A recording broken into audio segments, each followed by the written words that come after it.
በእግዚአብሔር ነገሥተ ምድር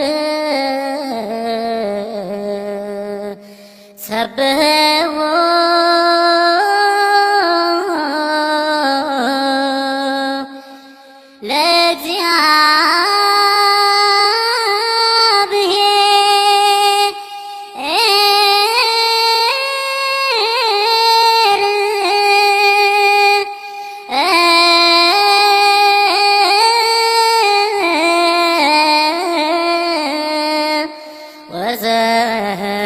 ወዘምሩ ለአምላክነ።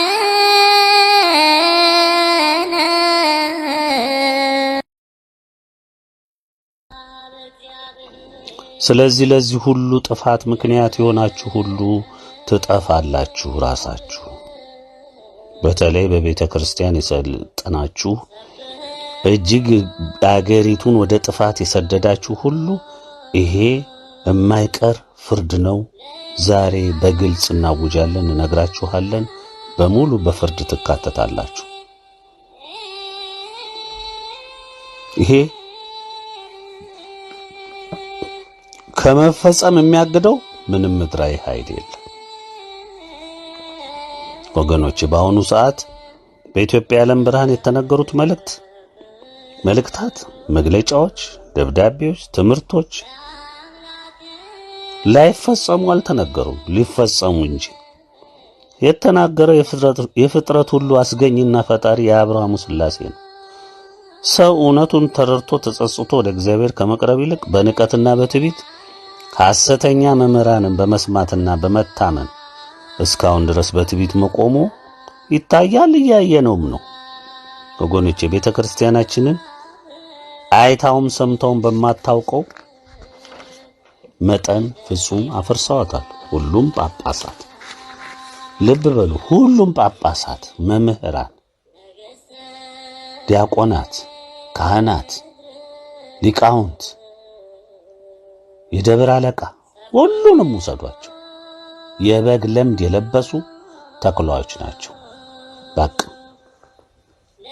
ይህ ግልጽ እንዲሆንላችሁ ያስፈልጋል። ሙሉ በሙሉ የፖለቲካው ታዛዥ ተመልማይ የደህንነት መዋቅር ከጫፍ ካናታቸው እስከ ስር የተዘረጋላቸውና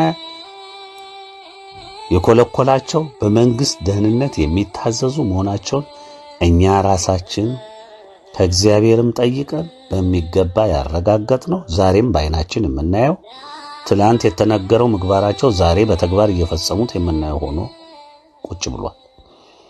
እነሱም ሳያፍሩ በግልጽ ዘረኛን፣ ሌባን፣ ነፍሰ ገዳይን ጵጵስና ሾመዋል። ሕዝቡንም ንቀዋል። ምን ያመጣል ይረሳዋል ብለዋል። ማስተባበያና ምክንያት ስንደረድርለት ያምነናል ተብሎ በግልጽና በማያሻማ መልኩ በግብር ከሃዲ፣ አላዊ፣ ካቶሊክ፣ መናፍቅ፣ ቅባት፣ ታድሶ መሆናቸውን አስመስክረዋል። የማዕረግ ስም ግብርን ይሸፍናል ብለው የሚያምኑ በመሆናቸው ዛሬ በየአደባባዩ አባት፣ መምህር፣ ሊቃውንት፣ ሌላም አሉ የተባሉ ስሞችን ሁሉ ደራርበው እናያቸዋለን። በየበዓላቱ በየጉባኤው የመጀመሪያ አፍ ማሟሻቸው ደግሞ እጅግ የሚፈሩት የኢትዮጵያ ዓለም ብርሃን ነው። ኢትዮጵያ ዓለም ብርሃን ክፉ ጠላታቸው ነው። ሁሉንም ምግባራቸውን ወደ አደባባይ ስላወጣው የእግዚአብሔርን እውነት በግልጽ ስላስቀመጥን እግዚአብሔር ያዘዘውን ትእዛዝ በግልጽ ያፈረሱትን የፈጸሙትን ሁሉ በደል ግልጽ ስላስቀመጥን ሕዝቡም ወዴት እየጠፋ እንዳለ በግልጽ ስለተቀመጠ እኛ ደግሞ ራሳችን ያመጣነው ሳይሆን እግዚአብሔር ያዘዘንን በግልጽ ስለተናገርን ስላልደበቅን፣ ስላልቀነስን፣ ስላልጨመርን ስለዚህ ያንን የነሱ ክፉ ስራቸውን እየተከተለ ይገልጽባቸዋል። ስለዚህ ጠላታቸው አሁን ማን ነው? የኢትዮጵያ ዓለም ብርሃን። በቃ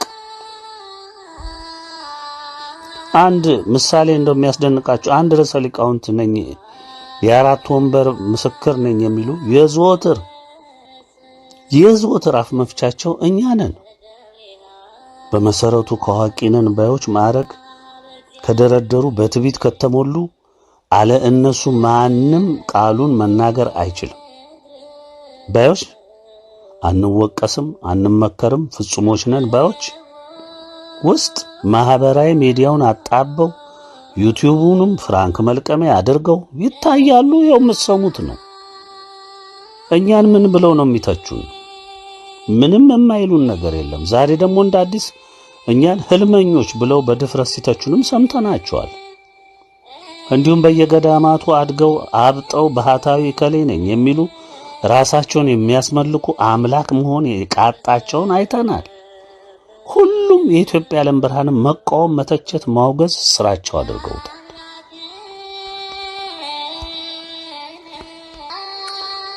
ብዙውን ጊዜ በእኛ ቤተሰቦች በኢትዮጵያ ዓለም ብርሃን ቤተሰቦች የሚሰጠውን ምስክርነት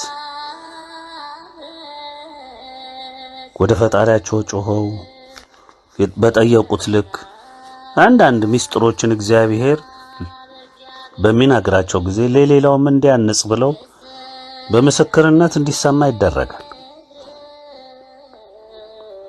ያን በመስማት ህልመኞች ብለው ነው የተቹን። እግዚአብሔር እንደምታውቁት በህልምም በራእይም በተለያየ መንገድ ለህዝቦቹ ለወገኖቹ መንፈሳዊ ምሪትን ይሰጣል፣ ምስክርነትን ይሰጣል፣ መመሪያን ይሰጣል፣ ምክርን ይሰጣል፣ ያስተምርበታል።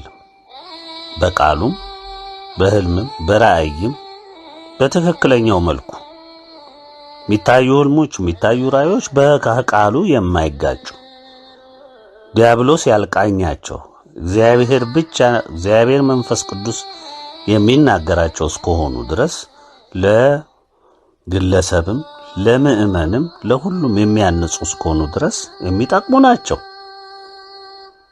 በእኛ እይታ እግዚአብሔር የሚናገርባቸው ብዙ መንገዶች አሉ። ራእይ፣ ህልም፣ ሌሎችም መንገዶች አሉ። ቃሉ የሚነግረንን በምስክርነት በአስረጅነት ማንሳት ይቻላል። እንዲሁ ዝም ብለን አይደለም የምንናገረው፣ ቃሉ ነው መሰረቱ። ህልመኞች ብለው ያሾፉብናል። እኛ እግዚአብሔር የተናገረውን እውነት ከቃሉ ጋር አመሳክረን በመረዳት የምንቀበል ምናምን ሰዎች ነን። የአባቶቻችንን ድንበር የማናፈርስ ነገር ግን የምናጸና ነን። አባቶቻችን በተጋድሏቸው እግዚአብሔር ፊት ቀርበው በለመኑት መሰረት በመታመናቸው ዋጋ በመክፈላቸው እግዚአብሔር በየዘመኑ የሰጣቸውን ቃል ኪዳን ለልጆቻቸው ለኛ ያስተላለፉትን ሁሉ የምናከብር በእምነት የምንጠብቅ ነን። እኛ በእምነት ነው እንጂ አሻግረን የምናየው በሳይንስ ስልት ስብከት በጥበብ ተኮላሸ በጥበብ የታሸ ትምህርትን እኛ አንቀበልም። እግዚአብሔር እምነትህ አድኖሃል እያለ አስተማረ እንጂ የሊቃውንት ጥበባዊ ትምህርት አዳነህ ሲል እኛ አልሰማንም። እግዚአብሔር ለትምህርቱ ለማዳኑ ሥራ ለተልእኮው ለሐዋርያዊ ሥራው ሁሉ የመረጠው ምናምንቴዎችን ነው። ቃሉ እንደነገረን ዛሬ የምናስባቸው የምናስታውሳቸው የምናከብራቸው አባቶቻችን ሐዋርያት ነቢያት ሁሉ ፍጹም ሰው ከናቀው ስፍራ የተገኙ ናቸው። ሁሉም ከሊቃውንት ጉባኤ ከጠበብቶች ስብስብ ከከፍታው ከምኵራቡ ከዛ እግዚአብሔር መረጠ። ሐዋርያ ሲያቆማያችሁ ሰማችሁ። አለ በቃሉ ላይ? ከገማልያል የበለጠ ምሁር አለ? የለም። በእስራኤላውያን ዘመን ጌታችን መድኃኒታችን ኢየሱስ ክርስቶስን ተቀበለው ወይም መድኃኒታችን ኢየሱስ ክርስቶስ ቸሩ መድኃኔ ዓለም ይህን ሰው ሐዋርያው አደረገው?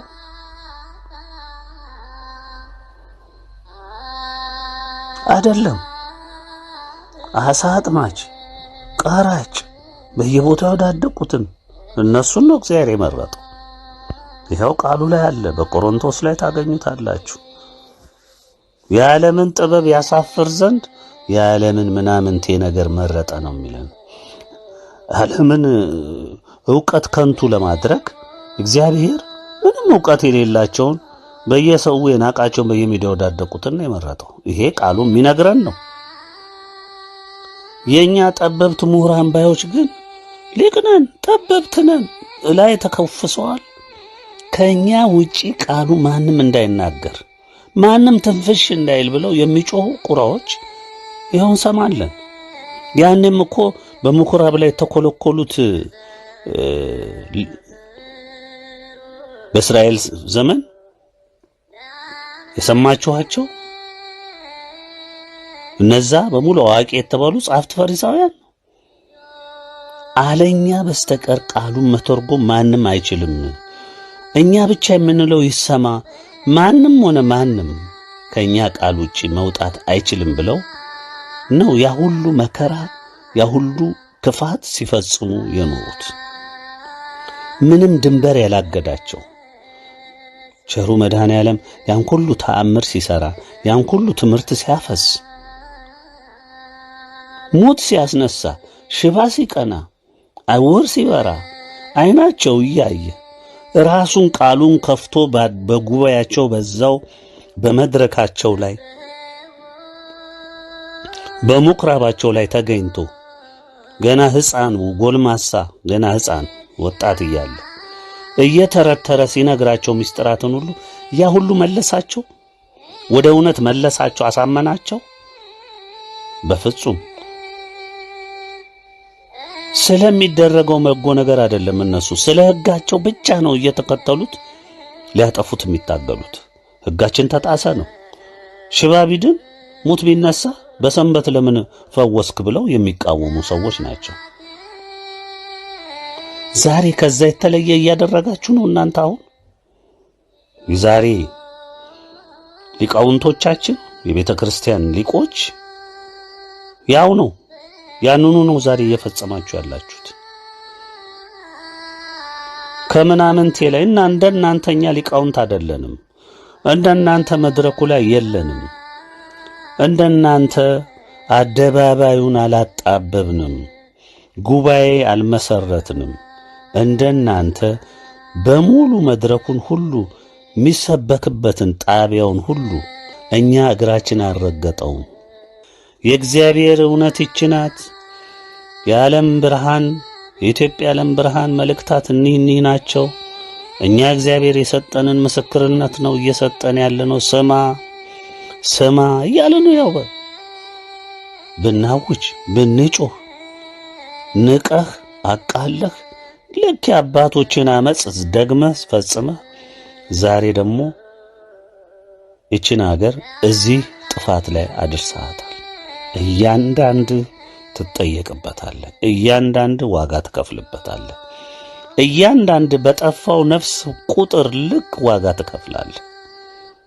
ግዴታ ነው።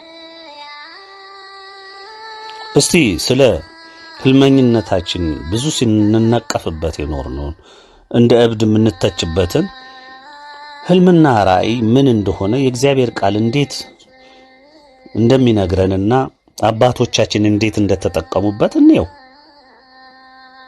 በመጀመሪያ አባታችን አብርሃም የእግዚአብሔርን መንገድ ለማወቅም አውቆም ሰምቶም እግዚአብሔርን በእምነት የተቀበለበትን መንገድ ስንመለከት ቃሉ ይህንን ይለናል።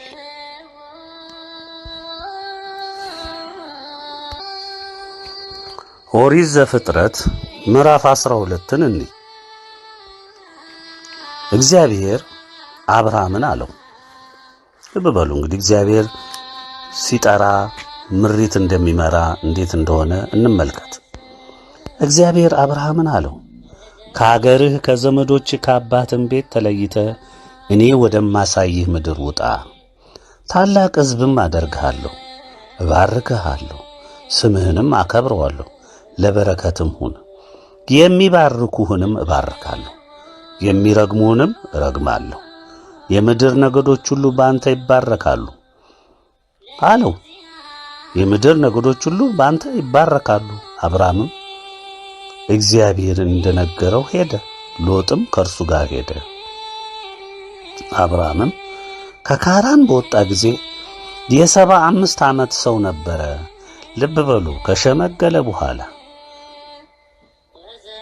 እንግዲህ በዚህ ዕድሜ ላይ ያለ ሰው እንደምታውቁት የሸመገለ ነው። ለማመን ግን አልደከመም። አብርሃም እግዚአብሔር የተናገረውን ድምፅ ሰማ፣ እውነት ነው ብሎ አመነ። በዛም እውነት ላይ መንገዱን ቀጠለ። አብርሃምም ሚስቱን ሶራንና የወንድሙን ልጅ ሎጥን ያገኙትን ከብት ሁሉና በካራን ያገኟቸውን ሰዎች ይዞ ወደ ከነዓን ምድር ለመሄድ ወጣ። ወደ ምንም ወደማያውቀው በእምነት በቃ ወደ ከነዓን ምድር ገቡ። አብርሃምም እስከ ሴኬም ስፍራ እስከ ሞሪያ የአድባር ዛፍ ድረስ በምድር አለፈ። ይሄ እንግዲህ አብርሃም ለመጀመሪያ የወሰደው እርምጃው ነው። የመጀመሪያው እርምጃው ማለት ይሄ ነው። ውጣ አለው፣ ወጣ። የከነዓን ሰዎችም በዚያን ጊዜ በምድሩ ነበሩ። እግዚአብሔርም ለአብርሃም ድጋሚ አሁንም ተገለጠለትና ይህችን ምድር ለዘርህ እሰጣለሁ አለው። ልብ በሉ ይህን ነገር ሲነገረው አብርሃም ምንም የሌለው አንድ ምስኪን ሰው ነው። የሚሰማውን ድምፅ አልናቀም፣ አላቃለለም። እግዚአብሔር የተናገረውን ድምፅ አልናቀም፣ አላቃለለም። እርሱ ምን አደረገ? እርሱም ለተገለጠት ለእግዚአብሔር በዚያ ስፍራ መሠዊያን ሠራ።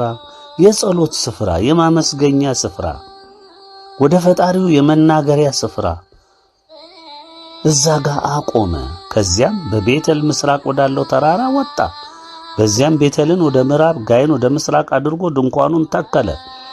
በዚያም ለእግዚአብሔር መሠዊያን ሠራ፣ የእግዚአብሔርንም ስም ጠራ። አብርሃምም ከዚያ ተነሳ፣ እየተጓዘም ወደ አዜብ ሄደ ይለናል። እንግዲህ ይህ የመጀመሪያ እንቅስቃሴው ነው። ምዕራፍ 13 እስቲ ምን ይላል ደግሞ? አብርሃምም ከግብጽ ወጣ፣ እርሱና ሚስቱን ለእርሱ የነበረውን ሎጥም ከእርሱ ጋር ወደ አዜብ ወጡ። አብርሃምም በከብት በብርና በወርቅ እጅግ በለጸገ፣ እግዚአብሔር አበለጸገዋ። ከአዜብ ባደረገው በጉዞ ወደ ቤተል በኩል ሄደ። ያም ስፍራ አስቀድሞ በቤተልና በጋይ መካከል ድንኳን ተክሎበት የነበረው ያም ስፍራ አስቀድሞ መሠዊያ የሠራበት ነው። በዚያም አብርሃም የእግዚአብሔርን ስም ጠራ። ከአብርሃም ጋር የሄደው ሎጥ ደግሞ የላምና የበግ መንጋ ድንኳንም ነበረው። እሱንም እግዚአብሔር ባረከው። እንግዲህ እግዚአብሔር ስለባረካቸው ምድር ጠበባቸው፣ አልበቃቸውም።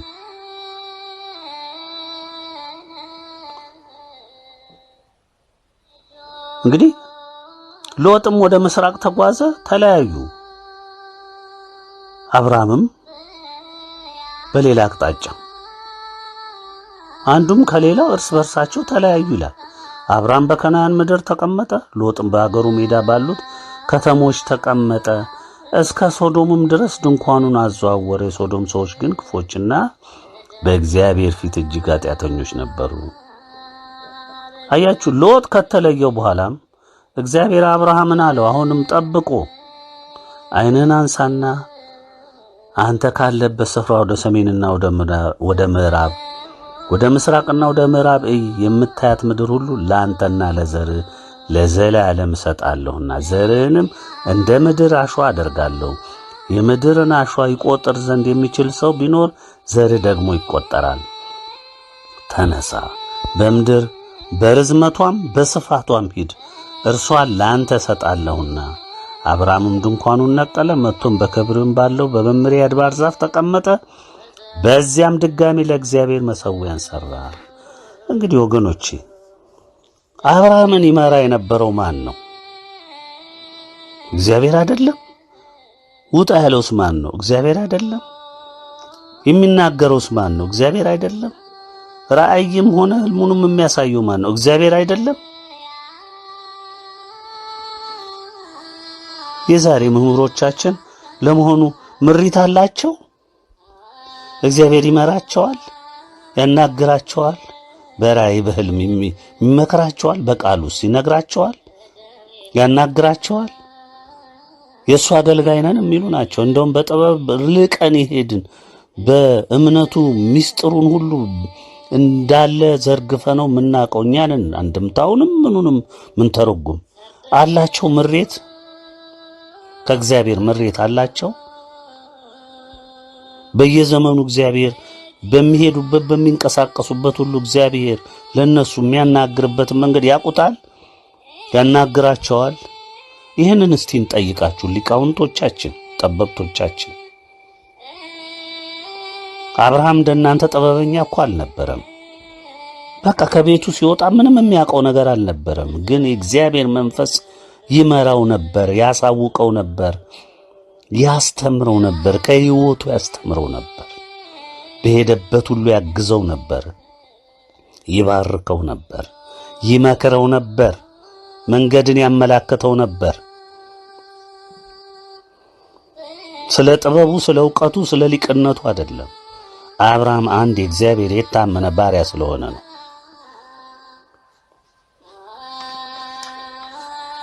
ልብ በሉ እንግዲህ ከአብርሃም ተነሳ።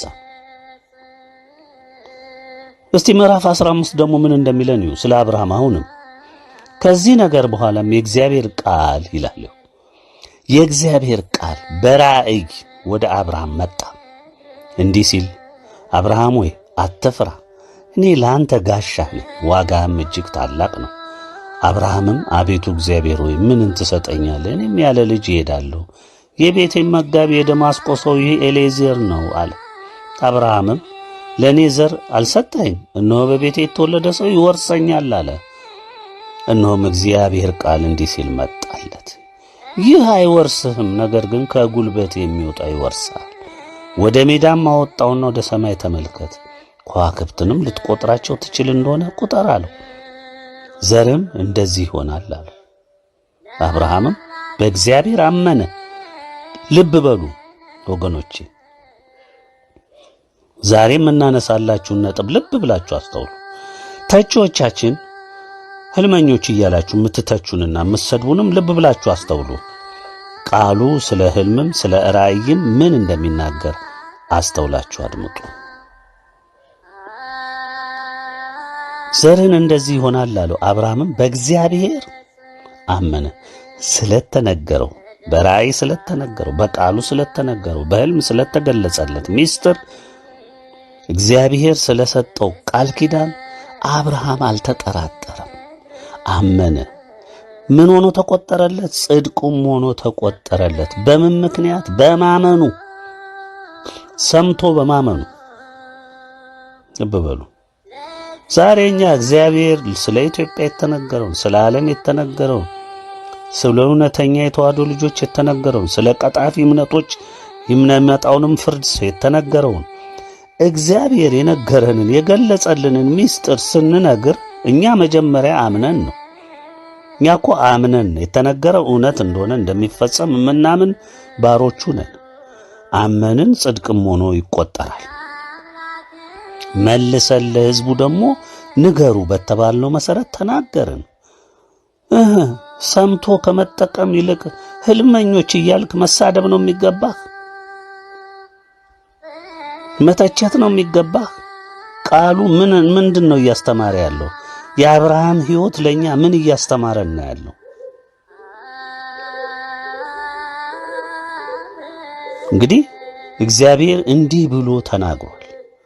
አብርሃምን በዚህ መልክ መርቶታል። ይህ ብቻ አይደለም ወገኖቼ። አብርሃም የ99 ዓመት ሰው በሆነ ጊዜ እግዚአብሔር ለአብርሃም ተገለጠለትና ይሄ ምዕራፍ 17 ላይ የምታገኙት ነው። ኦሪት ዘፍጥረት። እኔ ኤልሻዳይ ነኝ፣ በፊቴ ተመላለስ፣ ፍጹምም ሁን። ቃል ኪዳኔንም በእኔና በአንተ መካከል አደርጋለሁ፣ እጅግም አበዛሃለሁ አለው። አብርሃምም በግንባሩ ወደቀ። እግዚአብሔር እንዲህ ብሎ ተናገረው፣ እነሆ ቃል ኪዳኔን ካንተ ጋር ነው፣ ለብዙ አሕዛብም አባት ትሆናለህ። ከዛሬ ጀምሮ እንግዲህ ስምህ አብርሃም ተብሎ አይጠራ፣ ነገር ግን ስምህ አብርሃም ይሆናል። ለብዙ አሕዛብ አባት አድርጌሃለሁና እጅግም አበዛሃለሁ፣ ሕዝብም አደርጋለሁ፣ ነገሥታትም ካንተ ይወጣሉ። ቃል ኪዳኔንም በእኔና በአንተ መካከል ካንተም በኋላ ከዘርህ ጋር በትውልዳቸው ለዘላለም ቃል ኪዳን አቆማለሁ። ለአንተና ካንተ በኋላ ለዘርህ አምላክ እሆን ዘንድ በእንግድነት የምትኖርባትን ምድር የከናንን ምድር ሁሉ ለዘላለም ግዛት ይሆን ዘንድ ለአንተና ካንተ በኋላ ለዘርህ እሰጣለሁ፣ አምላክም ሆናቸዋለሁ። እግዚአብሔርም አብርሃምን አለው፣ አንተ ደግሞ ቃል ኪዳኔን ትጠብቃለህ። አንተ ካንተም በኋላ በዘርህ በትውልዳቸው በእኔና በአንተ መካከል ካንተም በኋላ በዘርህ መካከል የምትጠብቁት ቃል ኪዳኔ ይህ ነው ብሎ ትእዛዞችን ያወርዳል እግዚአብሔር። እንግዲህ ስትሰሙት እስካሁን ከምነግራችሁ አብርሃም በማን ነው የሚመራ የነበረው? አብርሃም በማን ነው የሚመራ የነበረው? በእግዚአብሔር መንፈስ፣ በእግዚአብሔር ቃል። እግዚአብሔር በራእይም በሕልምም በቃሉም እየተገኘ መልአኩን እየላከ አብርሃምን ያጸናና ያስተምር ይመክር ነበር። ስለ መጪው ሁኔታ በግልጽ ይነግረው ነበር። አብርሃም ይህን ሁሉ ሰምቶ አመነ፣ ጽድቅም ሆኖ ተቆጠረለት ይለናል ቃሉ። እንግዲህ ወገኖቼ ይሄንን ሁሉ የምናነሳው ስለሚተቹን እነዚህ ሊቅ ጠበብትንን የሚሉ ይሄ ምዕራባውያን ዩኒቨርሲቲ ተመረቀም መጣን የሚሉ እዚህም ደግሞ እንደዚሁ ካባ ደርበው ብዙ ማዕረግ የደረደሩ ጠበብቶች ናቸው፣ ህልመኞች። እኛ ህልምንም ራእይንም በቃሉ እንዲህ መርምረን ከቃሉ አገናዝበን ነው የምንረዳው እንጂ እናንተ እንደምትሉን አይደለም። በሕይወታችን ደግሞ እግዚአብሔር የነገረንን እየፈጸመ እያየን ነው። እየፈጸመ እኛ እያየን ነው። እናንተ እንደምትፎክሩት የተፈጸመ ነገር የለም። እናንተ በፍልስፍና እንደምትሰብኩት የተከናወነ ነገር የለም። እናንተ ራሳችሁ ግን በፍርድ ወድቃችኋል፣ ጠፍታችኋል። የእግዚአብሔርን ምክር አቃላችኋል፣ ንቃችኋል። እኛን ትንንሽ ሰዎች ስለሆንን ንቃችሁናል። እኛን አይደለም እየናቃችሁ ያላችሁት እግዚአብሔርን ስለሆነ የእሱን ቃል ስለሆነ እያቃለላችሁ ያላችሁት። እንግዲህ ምን ይደረጋል? እኛ ግን ምስክር አለን። ቃሉ ነው ምስክራችን። ከቃሉ ውጭ አልሄድንም። ወገኖቼ፣ የኢትዮጵያ ዓለም ብርሃን ቤተሰቦች፣ እኛ ከቃሉ ውጭ አልወጣንም። እናንተም የምትወጡ አይደላችሁ። የተመሰረት ነው በእግዚአብሔር ቃልና እውነት ላይ ነው። እግዚአብሔር በሰጠን ቃል ኪዳን ላይ ነው። እግዚአብሔር ለኢትዮጵያ ልክ ለአብርሃም እንደገባው ቃል ኪዳን ለኢትዮጵያ የገባውን ቃል ኪዳን የምናከብር በመሆናችን ነው የምንነቀፈው። ታዲያ እግዚአብሔርን የሚናገረውን ካልሰማን ካላከበርን ማንን ነው መስማት ያለብን?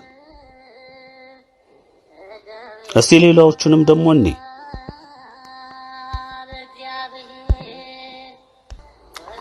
እንግዲህ ወደ ሌሎቹ በእርግጥ ከመሄዳችን በፊት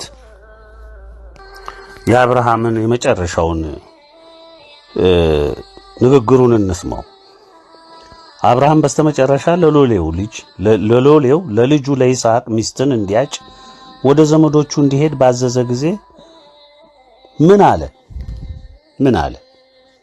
ምዕራፍ 24ን ነው ዘፍጥረት። አሁንም አብርሃምም ሸመገለ ይለናል፣ በዘመኑም አረጀ። እግዚአብሔርም አብርሃምን በሥራው ሁሉ ባረከው።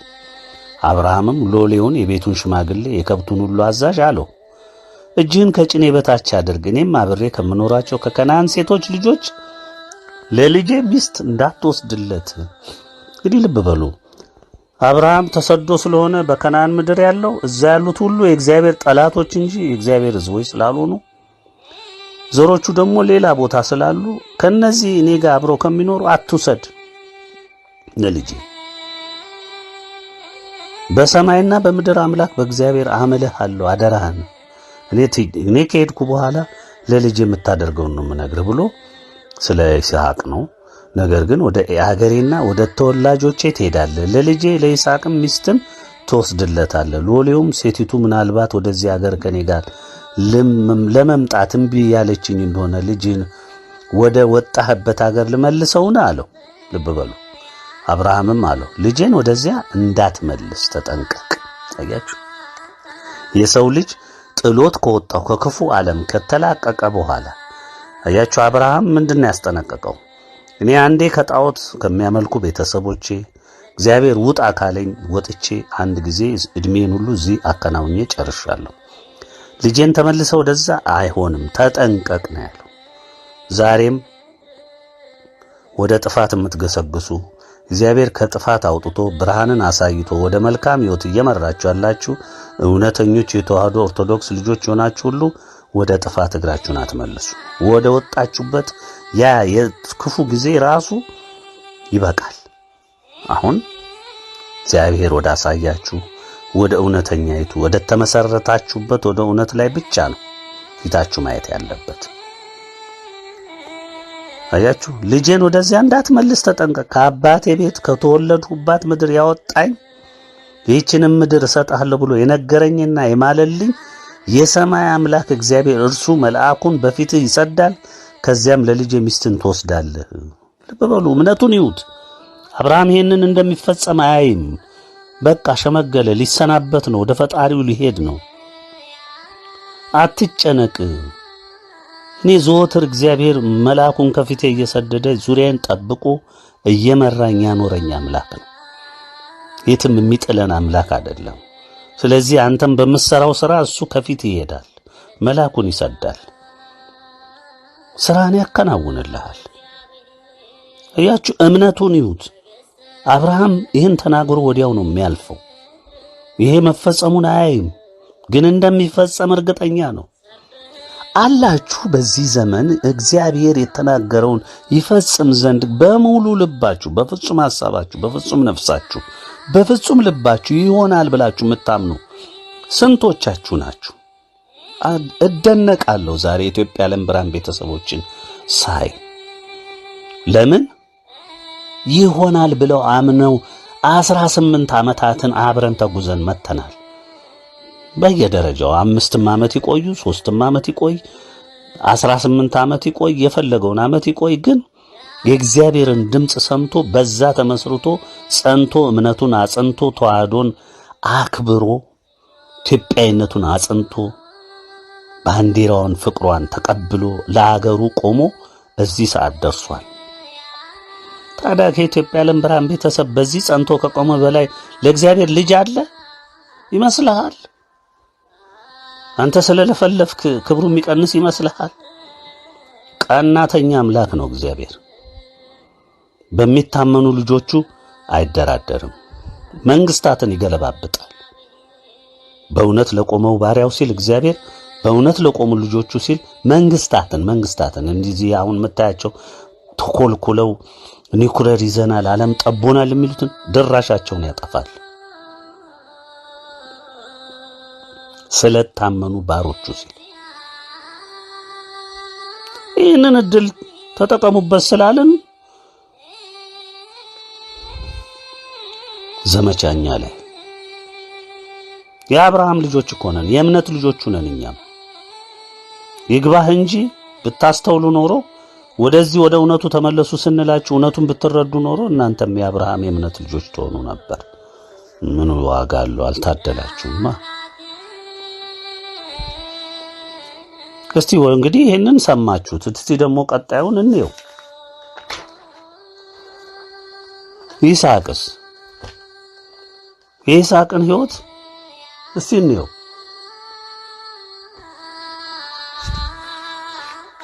የእግዚአብሔር ባሪያ ይስሐቅስ እንዴት ነበረ?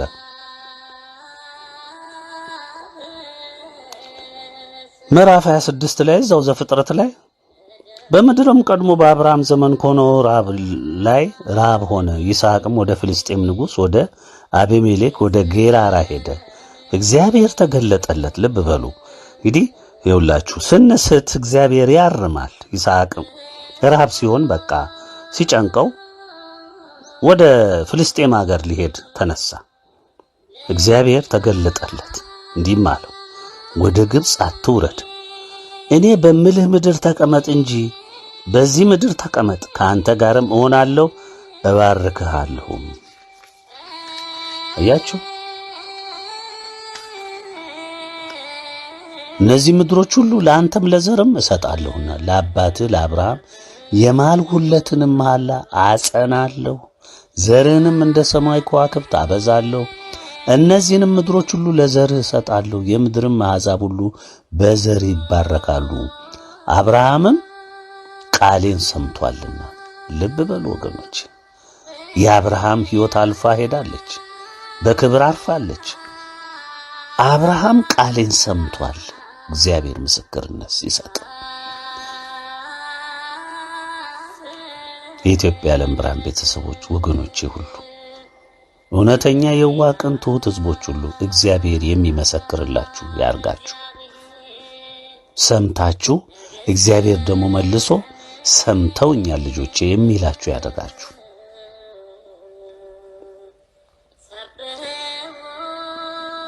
ይስሐቅም በጌራራ ተቀመጠ። የዚያም ስፍራ ሰዎች ስለሚስቱ ጠየቁት። እርሱም እህቴ ናት አለ እና ፈራ። እንግዲህ ይስሐቅ እንደ አባቱ ባንዴ ጠንካራ አልሆነም። ብዙ ጊዜ በእምነት በሂደት ነው የምንጠነክረው ወገኖቼ።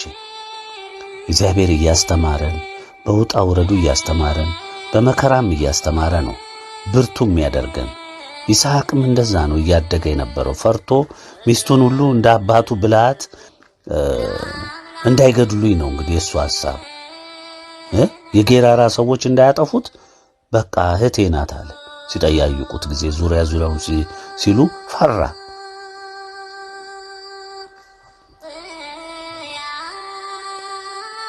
ለእህቴ ናት አለ። የዛ ስፍራ ሰዎች ለርብቃ ሲሉ እንዳይገድሉኝ ብሎ ሚስቴ ናት ማለትም ፈርቷልና እርሷ ውብ ነበረችና። በዚያም ብዙ ቀን ከተቀመጠ በኋላ የፍልስጤም ንጉሥ አቤሜሌክ በመስኮት ሆኖ ጎበኘ። ይስሐቅም ሚስቱን ርብቃን ሲዳራ ታየ። ያው እንግዲህ እንዳሁን ሕንጻ የሸፈነው ዘመን አይደለም። በሩቁ በጎጆ የሚሰራው ሥራ ሁሉ ይታያል። ንጉሡም በሩቅ ሆኖ በከፍታ ላይ ሆኖ ያንን አየ። አቤሜሌክም ይስሐቅን ጠራ፣ እንዲህም አለው እነሆ ሚስትህ ናት፣ እንዴትስ እርሷን እህቴ ናት አልህ? ይስሐቅም በእርሷ ምክንያት እንዳልሞት ብዬ ነው አለው። አቤሜሌክም አለ ይህ ያደረግብን ምድር ነው። ከሕዝብ አንዱ ከሚስት ጋር ሊተኛ ጥቂት በቀረው ነበር፣ ኃጢአትንም ልታመጣብን ነበር። አቤሜሌክም ሕዝቡን ሁሉ ይህን ሰው ሚስቱን የሚነካ ሞትን ይሙት ብሎ አዘዘ። አያችሁ እንዴት መፈራትን እግዚአብሔር እንዴት መከበርን እግዚአብሔር ለልጆቹ እንደሚያደርግ። ያ አሕዛብ ነው። ነገር ግን ቢነካ ኖሮ ከኛ ሕዝብ አንዱ ነክቶ ቢሆን ይሄኔ አልቆልን ነበር አለ።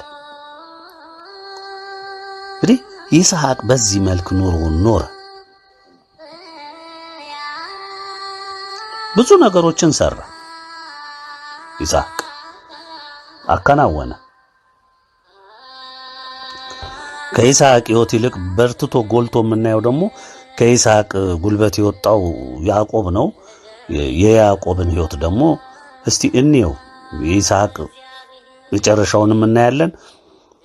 የያዕቆብን እስቲ ደግሞ በስፋት ብዙ በእግዚአብሔር ቃል የተገለጸው የያዕቆብ ሕይወት ነውና እሱን በምስክርነት እሱን ጠንቅቀን እናያለን።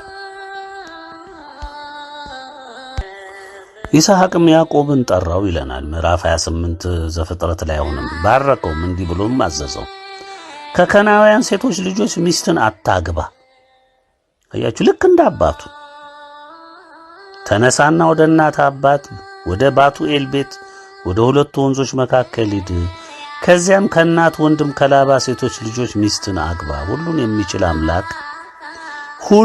የሚችል አምላክም ለብዙ ሕዝብ ጉባኤ እንድትሆን ይባርክ፣ ያፍራህ፣ ያብዛ።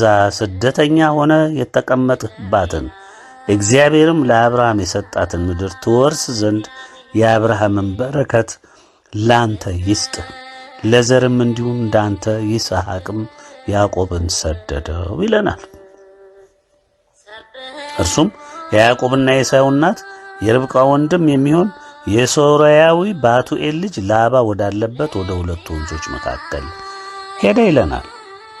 ስታዩ የሚከናወነው ነገር ሁሉ የእምነት ሥራ አያችሁ።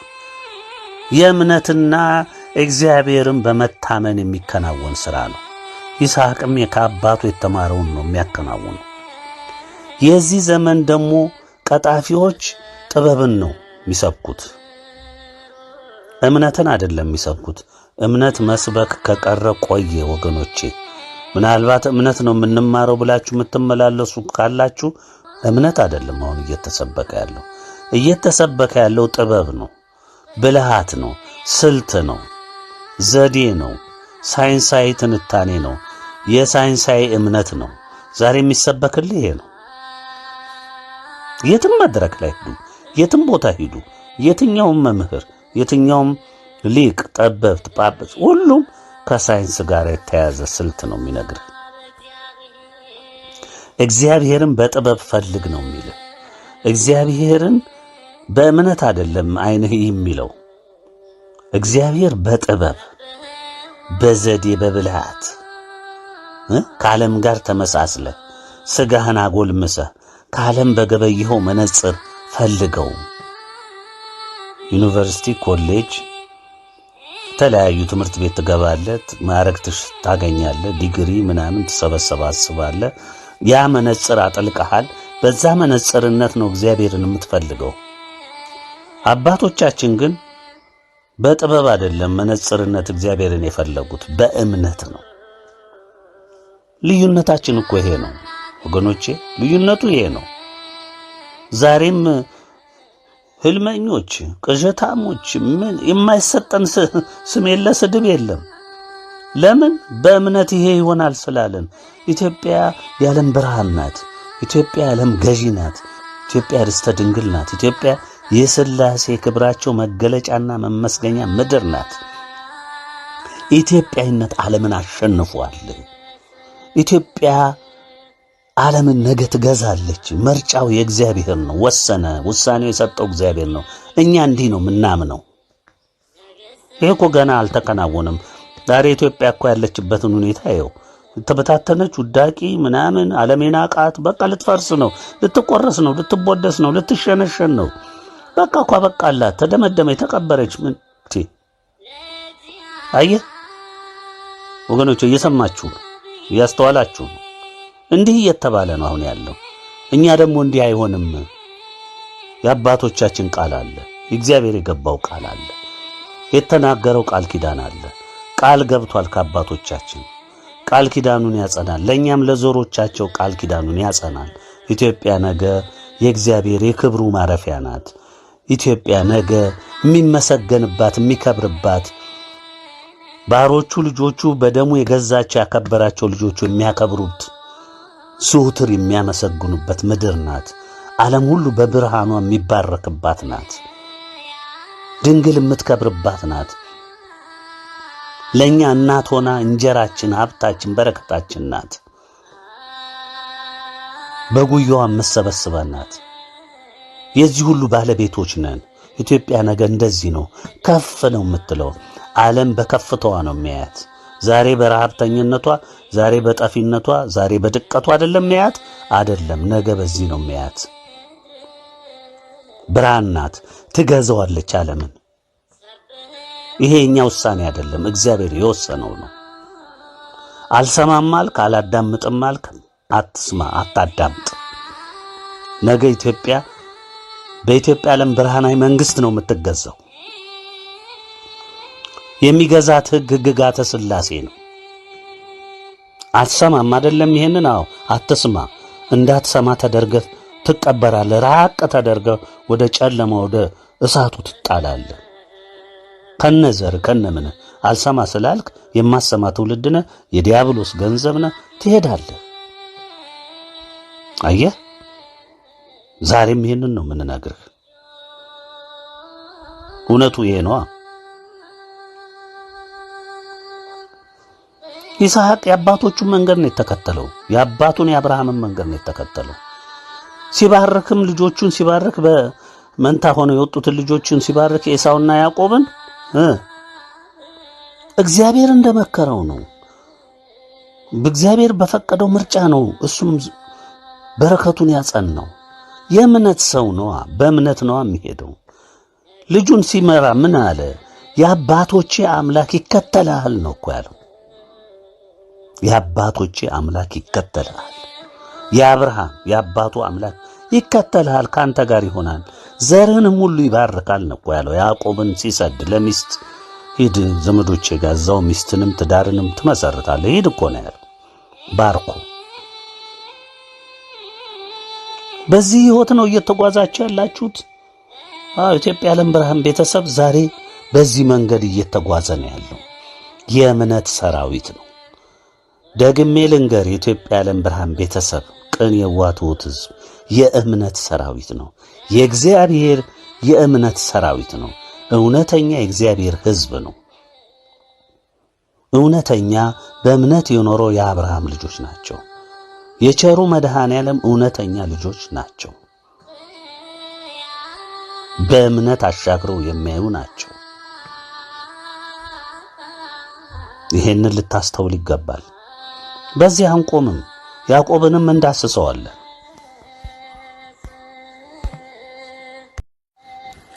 ያዕቆብ በአባቱ እንደተመከረው በይስሐቅ ወደ እናቱ ዘመዶች ወደ ላባ ዘንድ ሄደ። የእግዚአብሔር ምክር የማይነቅ ህዝብ በማያውቀው መንገድ ቢሆን በእምነት ይሄዳል። ያዕቆብ ከአባቱም ከእናቱም የተነገረውን ሰማ። ወደማያውቀው ሀገር የእናቱ ዘመዶች ወዳሉበት ብቻ ዝም ብሎ በእምነት ተጓዘ። ምን ይዞ ሄደ? ከአባቱ የተቸረውን ምርቃት በረከት፣ ከእናቱ ከርብቃ የተሰጠውን ምክር፣ ፍቅር፣ መወደድን፣ ይህንን ምርቃቷን ይዞ ጉዞውን ቀጠለ። ላባንም አገኘ። ታሪኩን ብዙ ብንዘረዝረው ብዙ ነው። አገኘ። ላባም በፍቅር ተቀበለው፣ ምክንያቱም ስጋው ነውና። በላባ ቤት ያዕቆብ መኖር ጀመረ። እረኛም ሆኖ ብዙ ነገሮችን እያከናወነ ለላባ ልጆች 2 ልጆች ነበሩት፣ ሊያና ራሔል የሚባሉ። ራሔልን ስለወደደ 7 ዓመት ሊገዛ ቃል ገባ።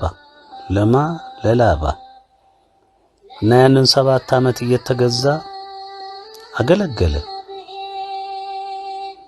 እንደገና ተመልሶም ደግሞ እሷን አገኛለሁ ብሎ 7ቱን ዓመት ከፈጸመ በኋላ ሚስቴን ስጠይ ብሎ ሲለው ታላቋን እህትየውን ሊያን ወስዶ ሰጠው። አላያትም፣ በማታ ነው። ታላቋ መሆኗን አየ፣ አዘነ። የሆነ ሆኖ ግን ሚስቱ ናትና ወሰደ። ድጋሚ ለዛችሁ ለራሔል ለወደዳት 7 ዓመት ተጨምሮ ተገዛ እና 2ቱንም አገኘ። ከነ አገልጋዮቻቸው ሰጠው። እነሱን ይዞ ልጆቹንም የወለደ እግዚአብሔር በሱ ላይ በረከትን ስላደረገ 12 የእስራኤል ነገዶች ከሱ ጉልበት ወጡ። ከረዶቹና ከሁለቱ ባለቤቶቹ 12 ልጆችን አፈራ። እንግዲህ እግዚአብሔር በይህ ሁሉ ድርጊት ሲከናወን ከያዕቆብ ጋር ነበር፣ አልተለየውም ነበር፣ አብሮትም ነበር። በአገልግሎቱ በላባ ቤት ውስጥ በሚፈጽመው አገልግሎት ሁሉ ይባርከው ነበር። የላባንም ቤት ባረከ። እግዚአብሔር የወደዳቸውን ሰዎች ሁልጊዜ ከነሱ አይለይም፣ ይከተላቸዋል። ያዕቆብ ለላባ በቅንነት አገለገለ። ብዙ በጎችም ብዙ ከብቶችም ተገኙ። ቤቱ ሁሉ በከብት በለጸገ። ይህ ሁሉ የሆነው ግን ያዕቆብን እግዚአብሔር ስለባረከው የላባን ቤት በዛው ተባረከ። ያዕቆብም የላባ ልጆች ያሉትን ነገር ያዕቆብ ለአባታችን የሆነውን ሁሉ ወሰደ፣ ይህንም ሁሉ ክብር ከአባታችን ከብት አገኘ ሲሉ ሰማ። እንግዲህ ተመልከቱ፣ በያዕቆብ ምክንያት ያ ቤት ተባረከ። ነገር ግን የቤተሰቡ ሁሉ አባል ያዕቆብ ሳይሆን አባታቸው በድካሙ እንዳገኙ አድርገው ቆጠሩት። ያዕቆብ ደግሞ በድርሻው ያገኘውን ከኛ ያገኘው በረከት እንጂ እሱ ከየት አመጣ ብለው ተቹት፣ አሙት። ያዕቆብም የላባን ፊት አየ፣ እነሆም ከእርሱ ጋር እንደ ዱሮ አልሆነም።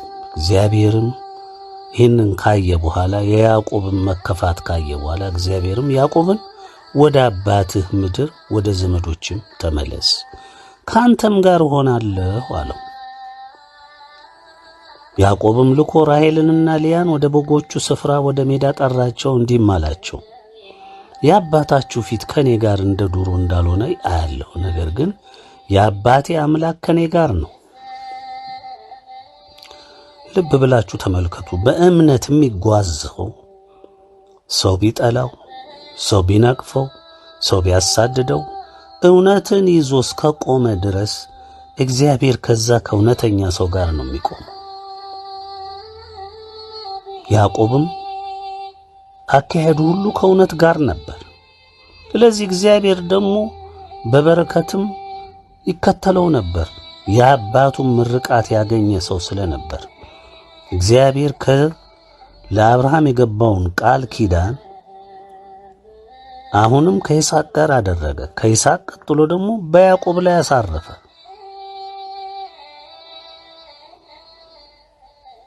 አሁን የሥጋ ጌቶቻችን እንደዚህ ናቸው ወገኖች። በዚህ ዓለም የሥጋ ብልጽግና የታወሩ ሰዎች ሁሉ ሁልጊዜ መልካም ሰዎችን፣ የእውነት ሰዎችን፣ የእምነት ሰዎችን በቅንነት አያዩም። ለምን?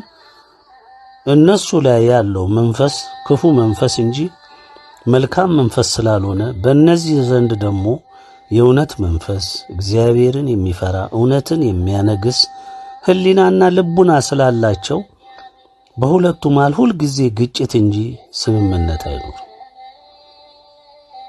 በዚህ ነው የአባታችሁ ፊት ከኔ ጋር እንደ ዱሮ እንዳልሆነ ያለው፣ ነገር ግን የአባቴ አምላክ ከኔ ጋር ነው። እኔ ባለኝ ጉልበቴ ሁሉ አባታችሁን እንዳገለገሉ ታውቃላችሁ። የእግዚአብሔር ሰው እንደዚህ ነው። ጉልበቱን አይቆጥብ፣ ጊዜውን አይቆጥብ፣ በቅንነት ነው ሁሉን የሚያደርገው። አባታችሁ ግን አታለለኝ፣ ደሞዜንም 10 ጊዜ ለወጠ። እግዚአብሔር ግን ክፉን ያደርግብኝ ዘንድ አልፈቀደለትም። ደሞዝ ዝንጉርጉሮች ይሁኑ ቢለኝ በጎች ሁሉ ዝንጉርጉሮችን ወለዱ። ሸመልመሌ መሳዎቹ ደሞዝ ይሁን ቢለኝ በጎች ሁሉ ሸመልመሌ መሳዎችን ወለዱ። እግዚአብሔርም የአባታችሁን በጎች ሁሉ ነስቶ ለእኔ ሰጠኝ። እንዲህም ሆነ፣ በጎቹ በጎመጁ ጊዜ ዓይኔን አንስቼ በሕልም አየሁ። ልብ ብላችሁ አስተውሉም። ዋናው መንስኤና ምክንያት ይህን ሁሉም ማነሳው የእግዚአብሔር ሰው እንዴት ይመራና በእግዚአብሔር መንፈስ እንዴት እንደሚመራ እንድትረዱ። በሕልም አየሁ፣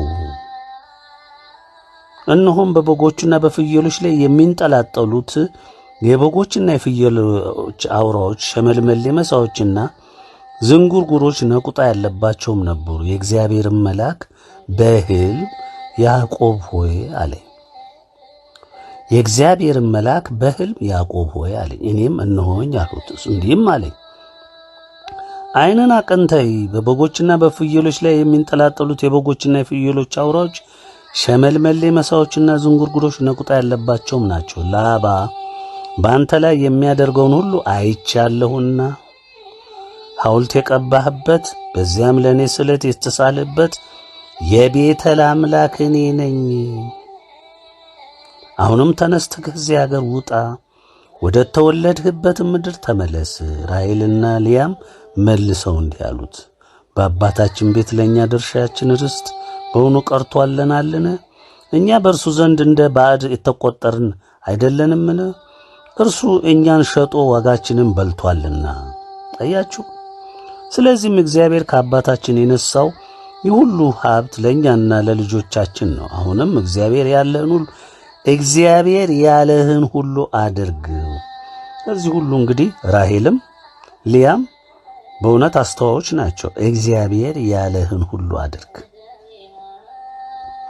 ለሰው ስትመክሩ እግዚአብሔር ያለህን ሁሉ የመከረህን ሁሉ አድርግ ትላላችሁ። ትልቅ ምክር ይሄ ነው። ያዕቆብ እንግዲህ ይመራ የነበረው በእግዚአብሔር መንፈስ ነው። በሕልሙ እየተናገረው በራእይ ያሳየው ነው። ከዛም ፈቅ አላለም ያዕቆብም ተነሳ፣ ልጆቹ ሚስቶቹን በግመሎች ላይ አስቀመጠ። ሁሉንም የቤቶቹንም ዕቃ ሁሉ በሁለቱ ወንዞች መካከል ሳለ ያገኛቸውን ከብቶች ሁሉ ይዞ ወደ አባቱ ወደ ይስሐቅ ወደ ከነዓን ምድር ሄደ። ላባ ግን በጎቹን ለመሸለት ሄዶ ነበር። ራሔልም የአባቷን ተራፊም ሰረቀች። ያዕቆብም የሶርያውን ሰው ላባን ከርቶ ኮበለለ። መኮበለሉንም አልነገረውም። እርሱም ያለውን ሁሉ ይዞ ኮበለለ። ተነስቶም ወንዙን ተሻገረ። ፊቱንም ወደ ገለዓድ ተራራ ቀና። በሦስተኛውም ቀን የያዕቆብ መኮብለል ለላባ ተነገረው።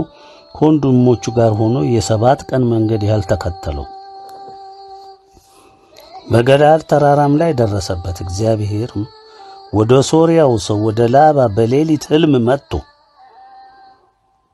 በበሉ እንግዲህ እግዚአብሔርም ወደ ሶርያው ሰው ወደ ላባ በሌሊት ሕልም መጥቶ ያዕቆብም በክፉ ነገር እንዳትናገረው ተጠንቀቅ አለው። እግዚአብሔር እንዲህ ነው የሚጠብቀው። ክፉ አስቦ ተነሳ፣ በጎ ባደረገለት፣ ደግ ባደረገለት፣ ባገለገለው፣ በደከመለት ሊያጠፋው ወንድሞቹን ዘመዶቹን ሰብስቦ ያዕቆብን ተከትሎ ለማጥፋት ሲገሰግስ እግዚአብሔር ግን ዝም ብሎ አልተውም። በሕልሙ መጥቶ ማስጠንቀቂያ ሰጠው። እንግዲህ ወገኖች ሕልም ምሬት አይደለም። ራእይ ሰውን አይመራም። ከእግዚአብሔር የሆነ ሕልም፣ ከእግዚአብሔር የሆነ ራእይ፣ ከእግዚአብሔር የሆነ ቃል፣ ምልክት ሁሉ የእግዚአብሔር መገልገያዎች ናቸው። ያዕቆብም ድንኳኑን በተራራው ተክሎ ነበር። ላባም ከወንድሞቹ ጋር በገለዓድ ተራራ ድንኳኑን ተከለ። ላባም ያዕቆብን አለው፣ ለምን እንዲህ አደረግህ? ከኔ ከርተህ ኮበለል፣ ልጆቼንም በሰይፍ እንደተማረኩ አይነት ነዳሃቸው።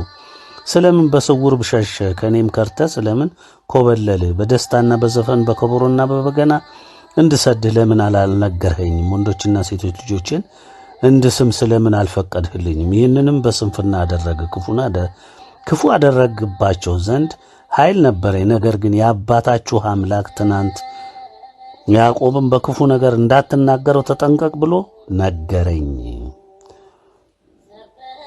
የአባታችሁ አምላክ የማን አባት?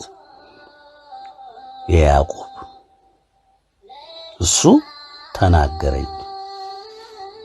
አያችሁ፣ አሕዛብ እንኳ እምነት የሌለውም ሰው እንኳ ምን ያህል የአብርሃም አምላክ እንደሚፈራ በዚህ ልትረዱ ትችላላችሁ። ምን ያህል የይስሐቅ አምላክ እንደሚፈራ፣ የሱ ጉልበት ከሱ ጉልበት የወጣው ያዕቆብም ምን ያህል እንደተፈራ አያችሁ። የአባታችሁ አምላክ ትናንት ያዕቆብን በክፉ ነገር እንዳትናገረው ተጠንቀቅ ብሎ ነገረኝ።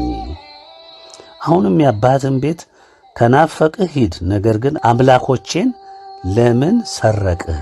ልብ በሉ እንግዲህ ላባ አምላክ አለው። ተራፊም የሚሉት አምላክ አድርጎ የሚሰግዱበትን ነው። ልጁ ራሔልም ከዚህ እምነት አራቀችም። ስለዚህ ሌላ ሀብት ሳትወስድ፣ ሌላ ነገር ሳትወስድ እሱን ሰርቃ ጠቅልላ ይዛ ነው ሄደችው።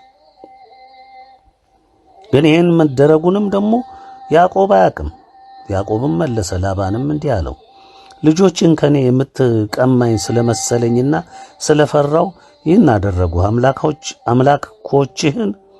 አምላኮችህን የምታገኝበት ሰው ግን እርሱ ይሙት፣ ያንተ የሆነውም በእኔ ዘንድ ይገኝ እንደሆነ በወንድሞቻችን ፊት ፈልግ፣ ለአንተም ውሰደው አለ።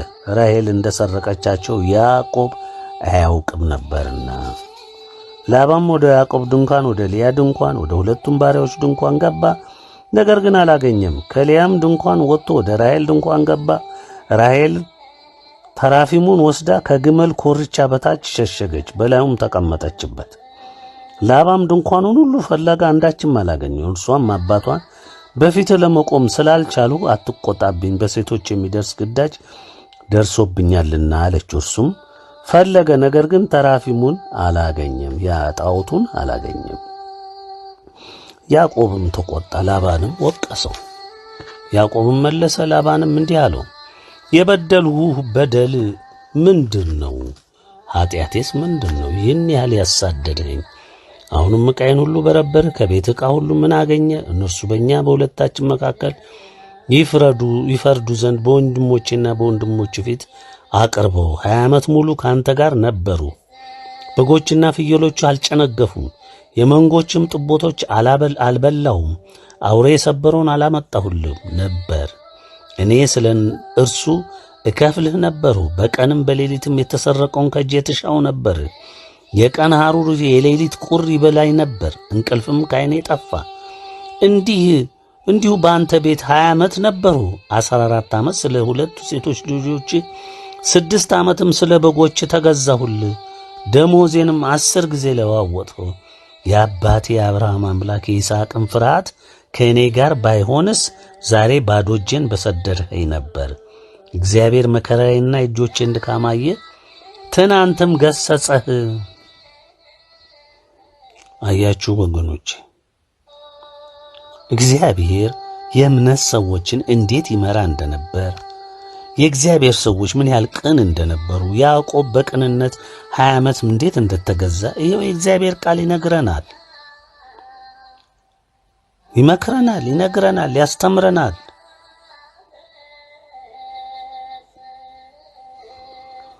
እንግዲህ ይህን ሁሉ ያነሳሁላችሁ ሕልም፣ ራእይ፣ ቃሉ ለእግዚአብሔር ሰዎች ምን ያህል ይመራ እንደሚገባ፣ ምን ያህል ያስተውሉ ዘንድ፣ ከስህተት ይመለሱ ዘንድ፣ በትክክለኛው መንገድ ይሄዱ ዘንድ እንደሚጠቅምና እንደሚመክር እግዚአብሔርም በዚህ የተናገረ ብዙዎችን ወገኖቻችንን አባቶቻችንን ሁሉ በመንፈስ ቅዱስ ምሪት እንደመራቸው ይሄው ታሪኩ ቃሉ ይነግረናል።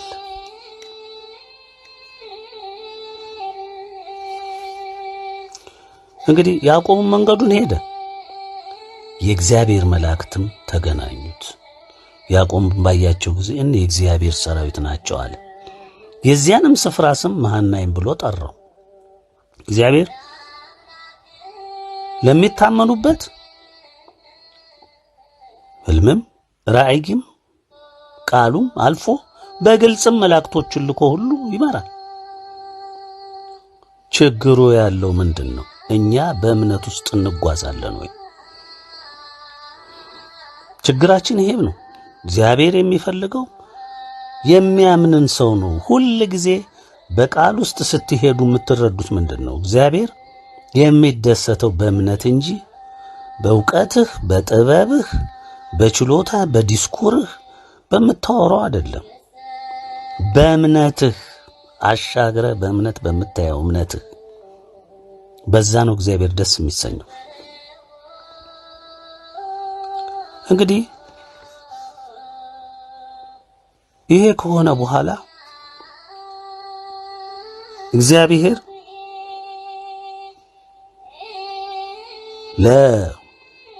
ለያዕቆብ አሁንም ምክሩን ምሪቱን ይነግረው ነበር።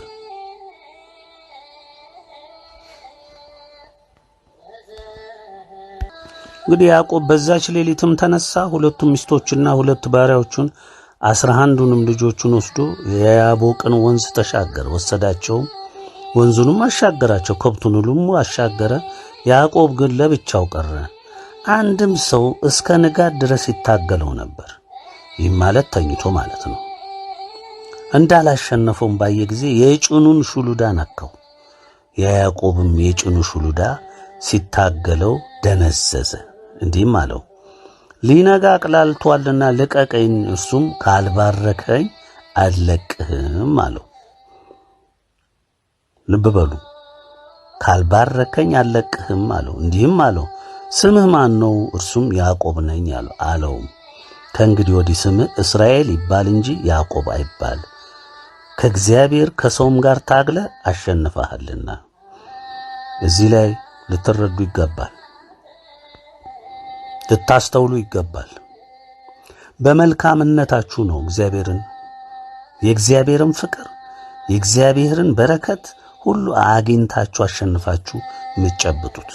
በመልካምነት በቅንነት እግዚአብሔር ያዘዘውን ምክር በመስማት በመታዘዝ ከእውነት ጋር በመቆም ይህን ሁሉ የምታደርጉ ከሆነ እግዚአብሔር ደግሞ ከዚህ በላይ የሚያስደስተው ነገር የለም። ለዚህ ልብ በሉ፣ ያዕቆብ ምን ያህል በረከት እንደምትጠቅም ገና ከልጅነቱ ያውቅ ነበር። ከኤሳው ላይ በምስር ነው ብኩርናውን ሁሉ የገዛው። ምንም በሌለበት ሰዓት ላይ በረከት እንዴት እንደምትገኝ ያውቅ ነበር።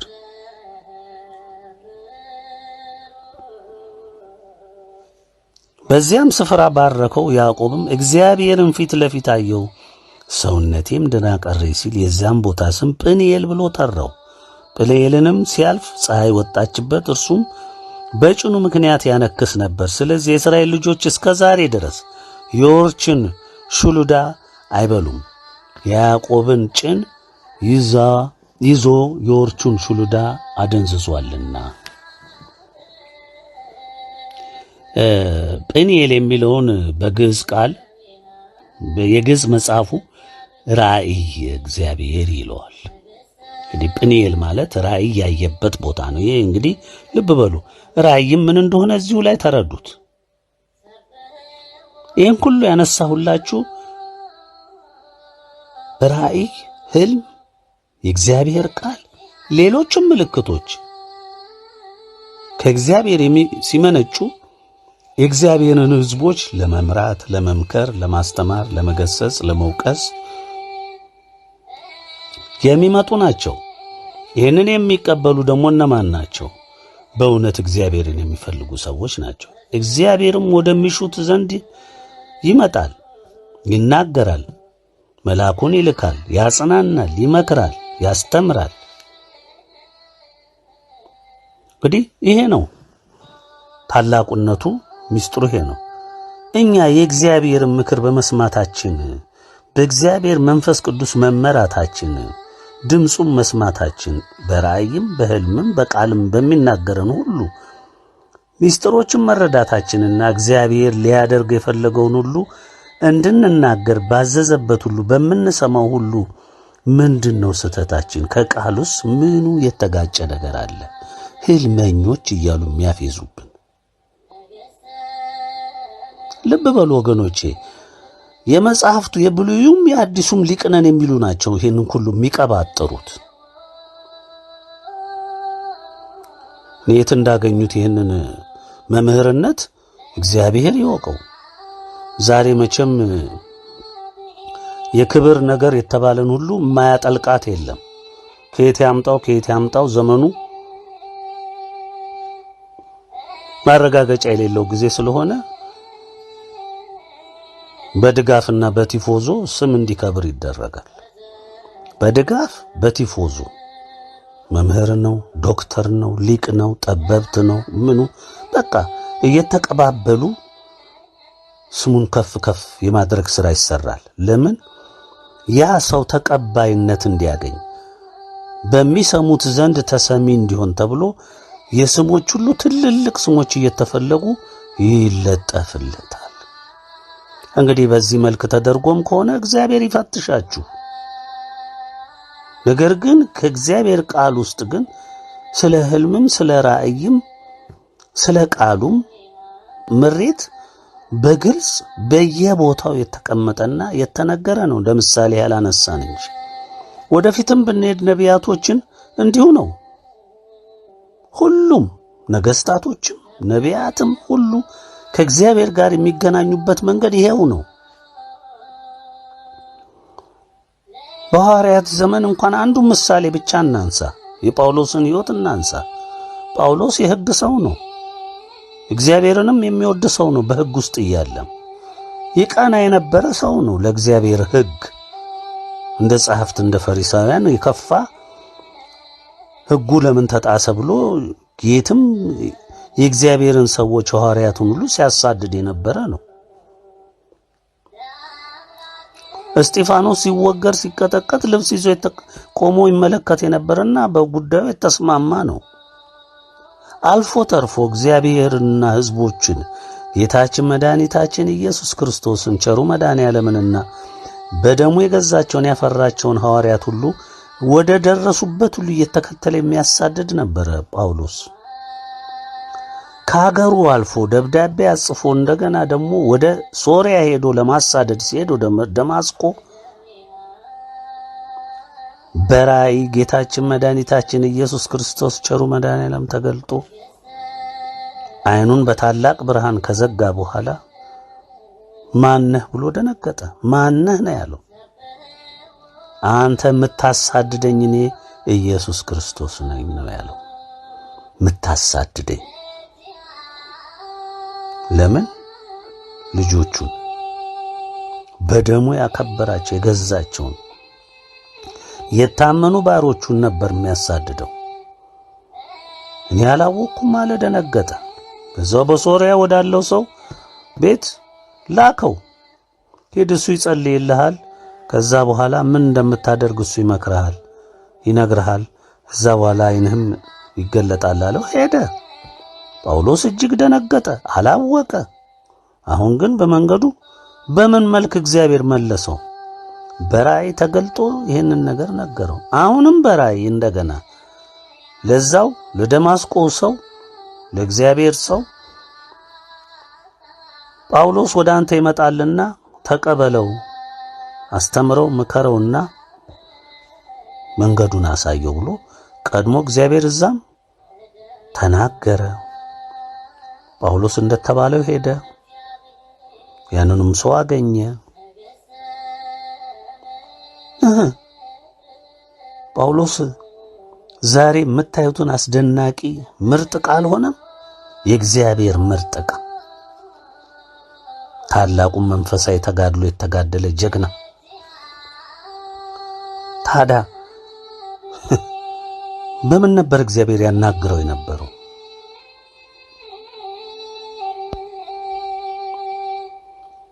አስደናቂ ፍጡሮች ናችሁ። በአሁኑ ጊዜ እንዲህ አይነት ትችት ውስጥ ገብታችሁ ያልተገባ ነገር የምትናገሩ የምታስገርሙ ሰዎች ናችሁ። እንግዲህ ብዙ ብናነሳ ብዙ መናገር ይቻላል። ብዙ ምሳሌዎችን ማንሳት እንችላለን። በዚሁ አጋጣሚ ደግሞ ልትማሩት የሚገባ ነገር አለ። በህልምና ራእይን በተመለከተ ሌላው መጠንቀቅ የሚያስፈልግም ነገር አለው። ብዙ ጊዜ በዚሁ መልክ ጠላትም ለመናገር የሚደክምበት መንገድም ነው። አመሳስሎ የእግዚአብሔርን ሕዝቦች ከፍቅር፣ ከአንድነት፣ ከመታመን፣ ከእምነት ለማስወጣት የተለያዩ ዘዴዎችን በመፍጠር እንዲሁም ጠላት የራሱን የሆነ ምልክቶች እያደረገ ብዙዎችን የሚያሳስትበት መንገድ አለው። ይህን ሁሉ አስተውሎና መርምሮ መጓዝን ይጠይቃል።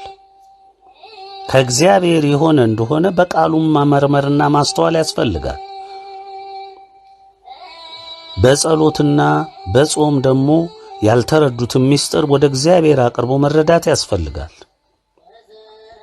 አንዳንድ ቦታ ላይ እንዲሁም አሁን በእኛ ቤተሰቦች ውስጥ የሚከሰቱ ችግሮች እንዳሉ እንሰማለን።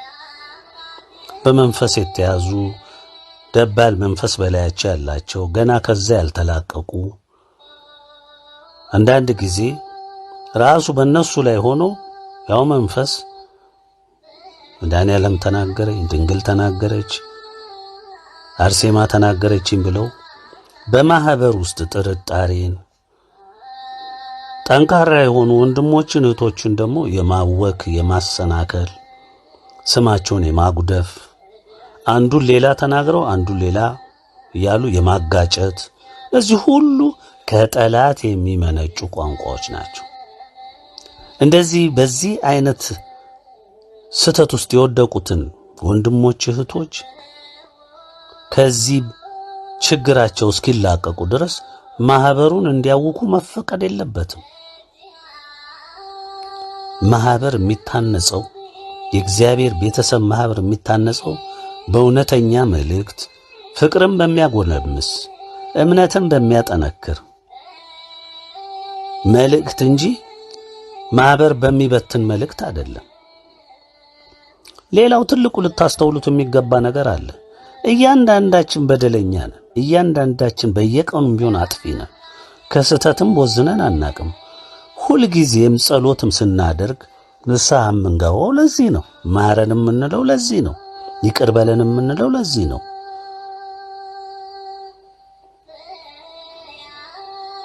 ስለዚህ እግዚአብሔር ብዙ ጊዜ እኛ በስውር የምናከናውነው ብዙ ጊዜ ደብቀን ያዝነውን በውስጣችን ያሉትን ጥፋቶቻችንን ሁሉ ለሌላው አሳልፎ ለምንድን ነው የማይነግረው? እግዚአብሔር ይህንን አያደርግም። እኛኑ ራሳችን የጉዳዩን ባለቤቶች ነው የሚወቅሰው። እግዚአብሔር የጉዳዩን ባለቤት የሆነውን ሰው እሱ በስውር ያከናወነውን ጥፋት ለራሱ በህልምም በራእይም መጥቶ ተስተት ተመለስ ብሎ ይመክራል፣ ይነግረዋል። እሱን የሚያሳፍር እሱን የሚያሰናክል እሱንም እንዲወድቅ የሚያደርግ መልእክት እንዲተላለፍ ግን ለሌላው ነግሮ ሌላው እንዲያዋርደው እንዲነገረው ወይም ያ ሰው እንዲሰናከል የሚያደርግ አምላክ አይደለም።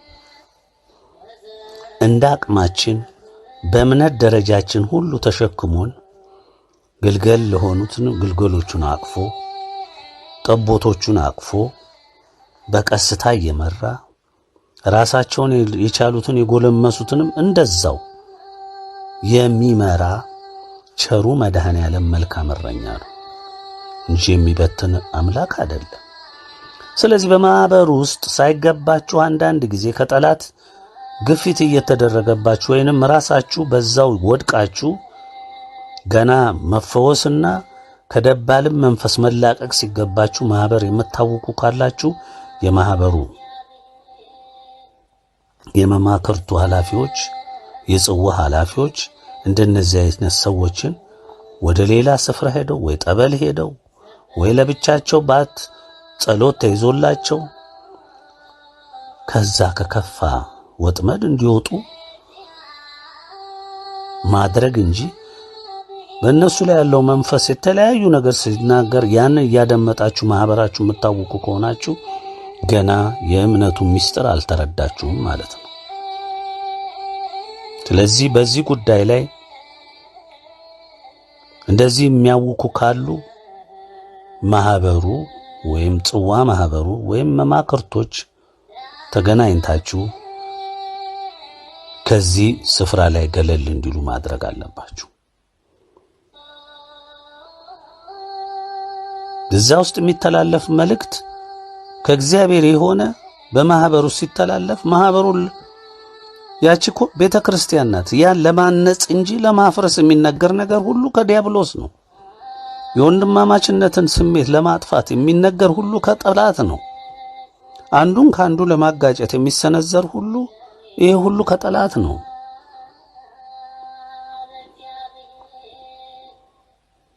የአንድን ሰው ድካም የውስጥ ምስጢሩ ያለበትን ጉድለት በአደባባይ ለማዋረድ የሚነገር ከሆነ ደግሞ ያም ከጠላት ነው። አንዲት ነፍስ እንድትሰናከል እግዚአብሔር አይፈቅድም። ያ ወንድም በመጀመሪያ የሚመከረው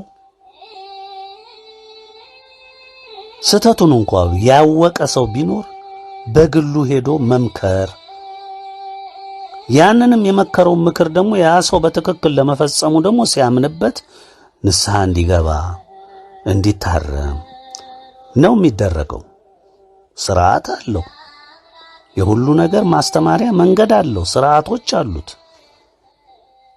የብጥብጥ የመፋጃ የመጋጫ መንገድ በእግዚአብሔር ቤተሰብ ውስጥ የለም፣ ሊኖርም አይገባም፣ አይፈቀድም። ስለዚህ አንዳንዶች በሁለት መልክ ነው መንፈስ ይዟቸው ይሄንን ውክታ በዲያብሎስ እየተገፉ የሚፈጽሙ አሉ። አንዳንዶች ደግሞ ከጠላት ተልከው ሰርጎ ገብተው ይሄንኑ ተመሳሳይ ጥፋት የሚፈጽሙ የመንግስት ወኪሎች ወይም የደህንነት ሰላዮች ከቤተ ክህነቱም የሚላኩ ዛሬ ቤተ ክህነቱ ራሱ የደህንነት ተቋም ነው። ስለዚህ ከሱም የሚላኩ አሉ፣ ከመንግስትም የሚላኩ አሉ። ዛሬ ኢትዮጵያ ዓለም ብርሃን የሁሉ ኢላማ ሆኗል። የመንግስታቶች ኢላማ ነው። የሀገራችን መንግስት ኢላማ ነው። የቤተ ክህነቱ ኢላማ ነው። የሁሉም የእምነት ተቋሞች ሁሉ ኢላማ ነው። ማለትም ሁሉ ሊያጠቃው የሚፈልገው ማንን ነው? የኢትዮጵያ ዓለም ብርሃን ነው። ለምን? የኢትዮጵያ ዓለም ብርሃን እንደ ስሙ በብርሃን የሚጓዝ ስለሆነ፣ ያ ደግሞ በግልጽ የሚያዩት ስለሆነ፣ እግዚአብሔር ደግሞ ከነዚህ ህዝቦቹ ጋር ስለሆነ ቀድሞ የተናገራቸውን ነገሮች በሙሉ በእነዚሁ በባሮቹ በኩል ያስተላለፈው ዛሬ በየደረጃው መፈጸሙ በግልጽ እየታየ ስለሆነ ወደዛም እየሄደ ስለሆነ፣ ስለዚህ ሁሉ ስላወቁት ዲያብሎስ ምርጥ ዕቃዎቹን እያስነሳ ዘመቻ ይከፍታል በእኛ ላይ። ምርጥ ዕቃዎች የሚላቸውን ምርጥ የጨለማ ሰራተኞችን ይልካል።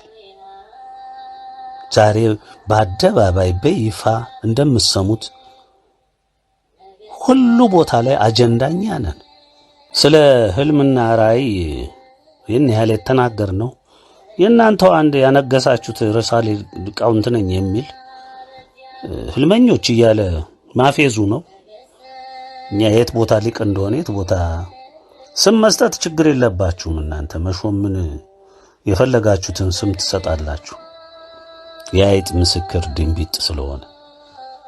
ስለዚህ እኛ ያንን መልስ ለመስጠት ነው። ይህንን ርዕስ ብዙዎችን ስታስቱበት እንዳትውሉ በግልጽ ለኢትዮጵያ ዓለም ብርሃን ቤተሰቦችም ይመለከተናል ልንረዳው ላሉ ሁሉ እንዲገባቸው ግልጽ እንዲሆን የዮሴፍ ሕይወት፣ የያዕቆብ ልጅ የዮሴፍ ሕይወት ትልቁ ምሳሌ ነው። የህልም ምሪት፣ የራእይ ምሪት ምን እንደሆነ የሚያሳየን ትልቁ ምሳሌ ነው። ቃሉ ይነግረናል። ኦሪት ዘፍጥረት ምዕራፍ 37 ላይ ያዕቆብ አባቱ በስደት በኖረበት ሀገር በከናን ምድር ተቀመጠ ይለናል። የያዕቆብም ትውልድ ነው። ዮሴፍ የ17 ዓመት ልጅ በሆነ ጊዜ ከወንድሞቹ ጋር በጎችን ይጠብቅ ነበር። እርሱም ከአባቱ ሚስቶች ከባላና ከዘለፋ ልጆች ጋር ሳለ ብላቴና ነበር። ዮሴፍም የክፋታቸውን ወሬ ወደ አባታቸው አመጣ። አያችሁ፣ የክፋታቸውን የወንድሞቹ የሚሰሩትን ጥፋት ምናምን ለአባትየው ይነግራል። እንግዲህ ይሄ ልጅ ነው፣ ወጣት ነው፣ ገና ሕፃን ነው። የ17 ዓመት ልጅ ማለት ነው። እስራኤልም ዮሴፍን ከልጆቹ ይልቅ ይወደው ነበር። ይሄ ነው ትልቁ ነገር ወገኖች፣ ልትማሩ የሚገባው ይሄ ነው። እግዚአብሔር ሁሉንም ይወዳል፣ ሁሉንም ይወዳል። ወገኖቹን፣ ህዝቦቹን፣ ያዳናቸውን ሁሉ ይወዳል። ግን በምግባሩ በእምነቱ የሚያስደስተውን ደግሞ አብልጦ ይወዳል። ይሄ እግዚአብሔር ምርጫ ነው። ለምን ወደድከው ለምን አልወደድከውም እያልን ምንመራመርበት አይደለም። አያችሁ፣ ያዕቆብ በሽምግልና የወለደው ነበርና በብዙ ብር ያጌጠችም ቀሚስ አደረገለት፣ ፍቅር ስላለው ማለት ነው። ወንድሞቹም አባታቸው ከልጆቹ ይልቅ እንዲወደው ባዩ ጊዜ ጠሉት። ይሄ ነው ትልቁ ችግር ወንድሞች። አሁን ብዙ ጊዜ ፊተኞች ኋለኞች ይሆናሉ፣ ኋለኞች ፊተኞች ይሆናሉ የሚለውም ቃል በዚህ ነው። በምግባራችን ነው፣ በእምነት ስራችን ነው ምንከበረው ምንናቀው። እንግዲህ አባቱ ፍቅር ነበረው። ዮሴፍም ይላል ህልምን አለመ፣ ለወንድሞቹም ነገራቸው፣ እነርሱም እንደገና በብዙ ጠሉት። እርሱም አላቸው፣ እኔ ያለሙትን ሕልም ስሙ። እነሆ እኛ በእርሻ መካከል ነዶ ስናስር ነበረን። እነሆም የኔ ነዶ ቀጥ ብላ ቆመች፣ የእናንተም ነዶች በዙሪያ የከበው እነሆ ለእኔ ነዶ ሰገዱ አላቸው። ወንድሞቹም በእኛ ላይ ልትነግስብን ይሆን ወይስ ልትገዛ ይሆን አሉት። እንደገናም ስለ ሕልሙና ስለ ነገሩ ይልቁን ጠሉት። ደግሞም ሌላ ሕልምን አለመ። ለወንድሞቹም ነገራቸው፣ እንዲህም አለ፣ እነሆ ደግሞ ሌላ ሕልምን አለሙ። እነሆ ፀሐይና ጨረቃ 11 ከዋክብትም ሲሰግዱልኝ አየሁ አላቸው። ለአባቱና ለወንድሞቹም ነገራቸው። አባቱም ገሰጸው፣ እንዲህም አለው፣ ይህ ያለመው ሕልም ምንድን ነው? በውኑ እኔና እናት ወንድሞችም መጥተን በምድር ላይ እንሰግድልህ ይሆን? ወንድሞቹም ቀኑበት። አባቱ ግን ነገሩን ይጠብቀው ነበር። ልብ በሉ። ከዛ በኋላ ያለውን ታሪክ አልነግራችሁም፣ ማንበብ ትችላላችሁ። የዮሴፍ ሕይወት ግን በዚህ ሕልም መሰረት ተለውጦ እውነት ሆኗል። በ17 ዓመቱ ሆኖ ይሄ ያየው የተነገረው ከእግዚአብሔር የተነገረው ሕልሙ ተግባራዊ ሆኖ በፈርዖን ቤት ሰልጥኖ ነግሶ አባቱም ወንድሞቹም ሄደው ፊቱ ተሰግደውለታል። ይሄ ሐሰት ነው። ይሄ ምሬት አይደለም። ይሄ እግዚአብሔር ንግግር አይደለም። እግዚአብሔር በራእይና በሕልም አይናገርም። ፈርዖን ለምንድን ነው ያከበረው ዮሴፍን? ለምን ተቀበለው? ዮሴፍ ለምን እዛ ደረጃ ደረሰ? ወንድሞቹ ገደሉ። በቃ እኮ ጨረሱ። ጉድጓድ ጥለው ምን ብለው እንደገና ደግሞ በአንድ ወንድሙ ርኅራሄ አውጥተው ከዛ ደግሞ ሸጠው መልሰው ደግሞ አባታቸውንም አሳዝነው አውሬ በላው ብለው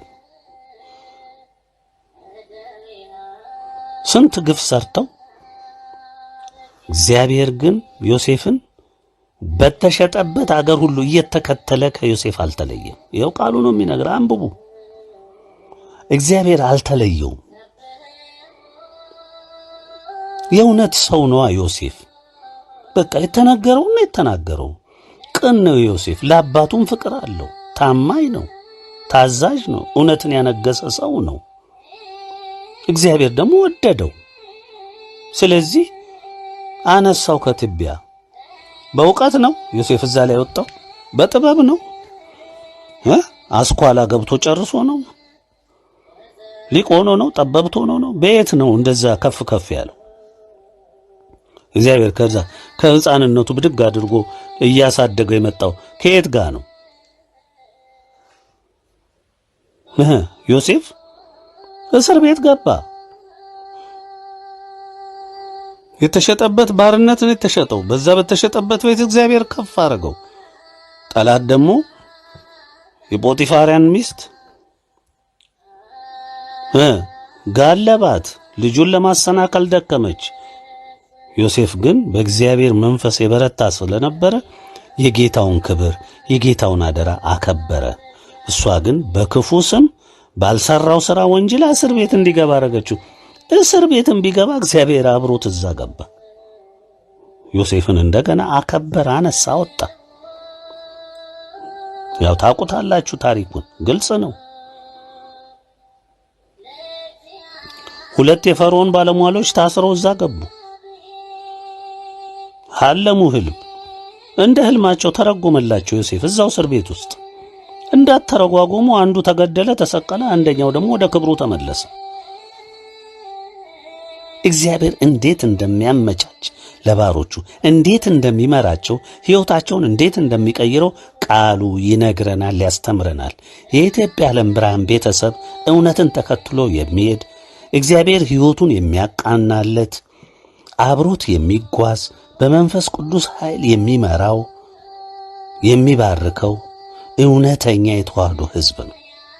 እርግጥ በውስጣችን በእምነት ደከም ያሉም አሉ፣ የጠነከሩም የበረቱም አሉ፣ አስደናቂዎችም አሉ። በእምነታቸው ጀግና የሆኑ እግዚአብሔር የወደዳቸውም አሉ። ቁጥር ስለበዛ መሰለህ? እሱ ለዚያ ለዲያብሎስ ሕዝብ ነው የሚያገለግለው። ይሄ ቁጥር የምትሉት ነገር እጅ እያወጣችሁ ካርድ እየጣላችሁ ዲሞክራሲ ለምትሉት ድምፅ ብልጫ ለማሸነፍ ለምትሉ ለሱ የሚያገለግል ነው። ብዛት እግዚአብሔር በብዛት ውስጥ ሲሰራ አይተናናቅ። ሐዋርያት 12 ነበሩ፣ ረዶቻቸው 70 ነበሩ። ነቢያት በጣት የተቆጠሩ ነበሩ። የእስራኤል ሕዝቦች ከዓለም ሕዝብ አንጻር ጥቂቶች ነበሩ። እግዚአብሔር ሁል ጊዜ ሲሰራ ከመረጣቸው፣ ከወደዳቸው፣ ካከበራቸው ጋራ ከጥቂቶቹ ጋራ እየሰራ እውነትን እያነገሰ ነው የኖረው እግዚአብሔር። ዮሴፍን እነሱ ጣሉት እንጂ እግዚአብሔር አልጣለውም። ፈርዖንን ሕልም አሳየው፣ ለግብጽ ዕጣ ፈንታዋን አሳየው፣ የሚመጣባትን ረሃብ እልቂት ሁሉ ነገረው። ጥጋብ ግን ከዛ በፊት እንደሚመጣ በሕልሙ አሳየው። ትርጉሙ ግን ጠፋ። አያችሁ፣ ትርጉም ማን ይተርጉም? እዛ በፈርዖን ፊት የተሰበሰበ ይሄ ጠንቋይ፣ ቃልቻ፣ አዋቂ፣ ጠበብት። በዛ ሰዓትም እኮ ጠበብቶች፣ የግብጽ ጠበብቶች፣ ሊቃውንቶች የቤተ መንግስት የተሰበሰቡ ሊፈቱት አልቻሉ። ችግሩን ሊፈቱት አልቻሉ። ሕልሙን ሊፈቱለት አልቻለም። በዚህ መሃል ነው ያ ከእስር ቤት የወጣ የጠጅ ባል ሳላፊ እሱ ጌታዬ ፈርዖን፣ ኧረ ሕልምን የሚፈታ እጅግ ታላቅ የሆነ ግን በእድሜው ትንሽ የሆነ እስር ቤት አለ። እኔ እሱ እንደፈታልኝ ይኸው ወደ ክብሬ ተመለስኩ፣ ጓደኛዬ የተሰቀለ። ፈርዖን ጌታዬ እሱ ይምጣና ይህንን ምስጢር ይግለጥ ብሎ ተናገረ። እግዚአብሔር አናገረው። ፈርዖን ሰማ፣ ይምጣ አለ። መጣ ዮሴፍ። እግዚአብሔር እንዲህ ነው የሚያወጣው። ይኸው ከእስር ቤት ከውርደት ከጉድጓድ አውጥቶ ወደ ቤተ መንግስት ቤተ መንግስት ሲደርስስ ተረጎመለት፣ ተረተረለት። እንግዲህ የሁሉ ሊቅ፣ የሁሉ መምህር፣ የሁሉ ጠንቋይ፣ ባለውቃቢ፣ ተብታቢ፣ ምን ተጠርጣይ፣ ምን ሁሉ ተሰብስቦ አንዳችሁ መፍትሄ አልሰጣችሁም። ንገሩ ይብል ምንም የሰጣችሁ መፍትሄ የለም። ስለዚህ አሁን ምንድነው መፍትሄው? አንተ ነህ፣ ይሄንን የፈታው አንተ ነህ። ካንተ የሚሻል ስለሌለ እኔ በስልጣኔ ብቻ በዚህ በወንበሬ ነው የምበልጥ። በተረፈ ግብፅን ሁሉ በእጅ ሰጥቻለሁ። ከእኔ ሁለተኛው አንተ ነህ፣ ታውጁልኝ አለ። ዮሴፍ አልነገሰም? ነገሰ። እንደ ሕልሙ እንደ እግዚአብሔር ምክር። አያችሁ፣ ዮሴፍ እግዚአብሔር የተናገረውን በተግባር የሚኖር ሰው ስለሆነ፣ እግዚአብሔር የመከረውን መንገድ የሚኖር ሰው ስለሆነ፣ በትክክሏ የሚጓዝ ሰው ስለነበረ ያችንም የፈርዖንን ሕልም በተግባር ነው የተረጎማት። በጥጋቡ ዘመን በቂ እህል አከማቸ።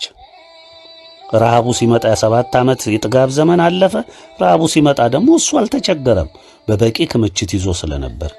ያኔ ረሃብ ሲቆነድዳቸው የተራቡት ወንድሞቹ ሲሸጡት፣ ሲደበድቡት፣ ለአውሬ ሲሰጡ፣ ምን ሲሉ ብዙ ነገር ሲፈጽሙ የነበሩ ሰዎች ይጠሉት የነበሩ ስንዴ ፍለጋ እሱ ጋር መጡ። ያው ታሪኩን ስለምታውቁት አልፌ የማነሳው ለዚህ ነው። አባትም ሳይወድ በግድ መጣ። ሰገዱ። አልሰገዱም? እንደ ሕልሙ አልሆነም? እሱስ ዮሴፍስ አልነገሰም? እነሱስ ሄደው እዛ ግማን ነው እግሩ ስር አልተደፉም? ሆነ፣ ተፈጸመ። እግዚአብሔር ያለው ይፈጸማል። ቀጣፊ አታላይ ዘመን ውስጥ ስለደረስን ዛሬ ቃሉ ድፍን ሆነባችሁ። ቃሉ ድፍን ሆነባችሁ፣ ተዘጋባችሁ። ዳንኤል ሆይ ይህንን ደጋግመን ነግረናችኋል። በትንቢተ ዳንኤል ውስጥ አለላችሁ። ምዕራፍ 12 ቁጥር 5 ዳንኤል ሆይ በኋለኛው ዘመን ጥበበኞች በጥበብ በእውቀት ምርምር የሚያደርጉ ይበዛሉ። ምስጢርን በጥበብ ምስጢርን በእውቀት ሊገልጹ ሊረዱ ምርምር አልሆነም። ይሄ ዛሬ ይሄንን አይደለም የምናየው? ሆኖ የለም? ዶክተሮች፣ ጠበብቶች፣ የዘመናችን ጸሐፍት፣ ፈሪሳውያን፣ የሕግ ባለሙያዎች፣ አዋቂዎች ቃሉን ሙልጭ አድርገን ጨርሰነዋል። ጥበብ በእኛ ዘንድ ነው ያለው። ተርጓሚ እኛ ነን። አንድምታውን ሁሉ የምንጠረጥረው እኛ ነን። ሁሉም በእኛ እጅ ነው ያለው የምትሉ ሁሉ የለም፣ ምንም የለም እናንተ ጋር። ዳንኤል ሆይ መጽሐፉን አትም፣ ዝጋው።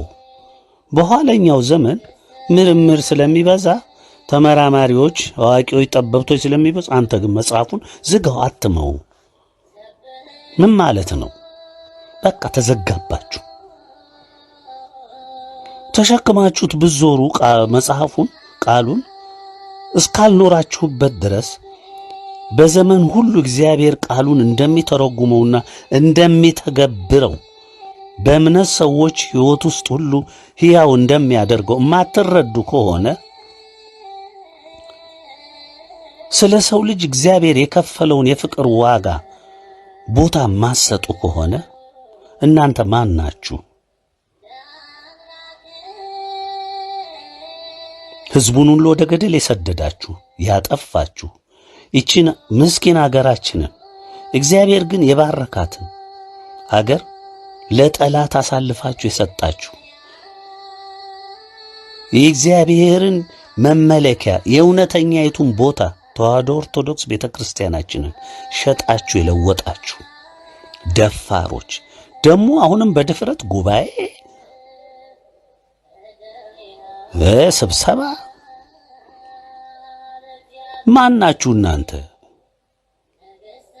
ካባው ነው የምነሳ ያረጋችሁ ወይስ ነጠላው የታጣፋችሁት ነጠላ ነው? ወይስ ያንጠለጠላችሁት ይሄ ማዕረግ ክብር የምትሉት ነገር ነው? ማዕረግና ክብር በሚገልጸው ልክ ከሌላችሁበት እኮ መዋረጃችሁ ነው። አሁንም በዚሁ ነው የምትዋረዱት። ድቁና እኮ በአባቶቻችን ክብር ነው። ክህነት በአባቶቻችን ክብር ነው። ቅስና ክብር ነው። ጵጵስና ክብር ነው። ታላቅነት ነው። የእግዚአብሔር አገልጋይ የበረታ የእግዚአብሔር አገልጋይ የሚያገኘው ክብር ነው። አዋረዳችሁት፣ ጣላችሁት፣ ሸጣችሁት፣ ለወጣችሁት፣ ነጋዴ ሆናችሁ ቤተ ክርስቲያንን የመሸጫ የመለወጫ የነጋዴ ቤት አረጋችሁት። የጉቦ ቤት አረጋችሁት። ሰው እግዚአብሔርን አገልግሎ እድሜውን ሙሉ ከፍሎ የሚያገኘውን ክብር እናንተ በጉቦ ትሾሙበታላችሁ፣ ትሸላለሙበታላችሁ። አልፋችሁ ተርፋችሁ የቤተ ክርስቲያንን እውነት ሁሉ ሚስጥሩን ሁሉ ምኑንም ሁሉ አሳልፋችሁ ለፖለቲካ ገዦች ሸጣችሁት። ፖለቲከኞች ገብተው መዋቅር ዘረጉበት፣ የደህንነት ተቋም አደረጉት። በአሁኑ ሰዓት ትልቁ የደህንነት መስሪያ ቤት ማለት ቤተ ክህነት ነው፣ ሲኖዶስ ነው። ደብር ውስጥ ያለ የተሰበሰበ ዲያቆን ነኝ አገልጋይ ነኝ የሚሉ ሁሉም የተመለመለ ሰላይ ነው። ይሄ ደግሞ ምንም የምትክዱት አይደለም። ምግባራችሁ ይናገራል።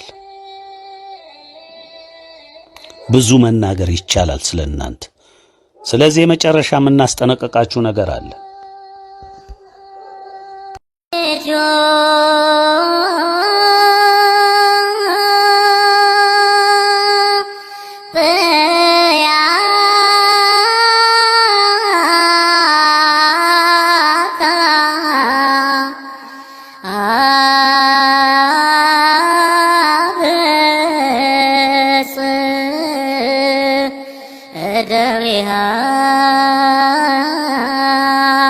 እግዚአብሔር ነገሥተ ምድር ሰብሕዎ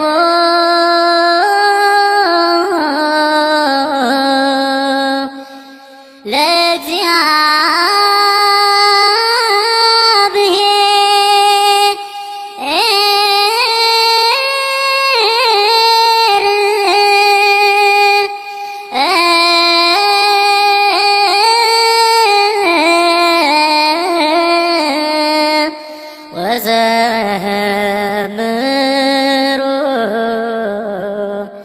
ለአምላክነ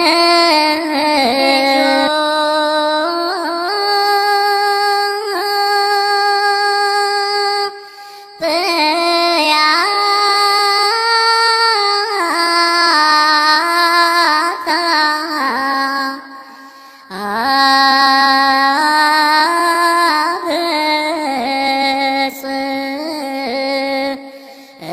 ፍሬሃ በእግዚአብሔር ነገሥተ ምድር ሰብሕዎ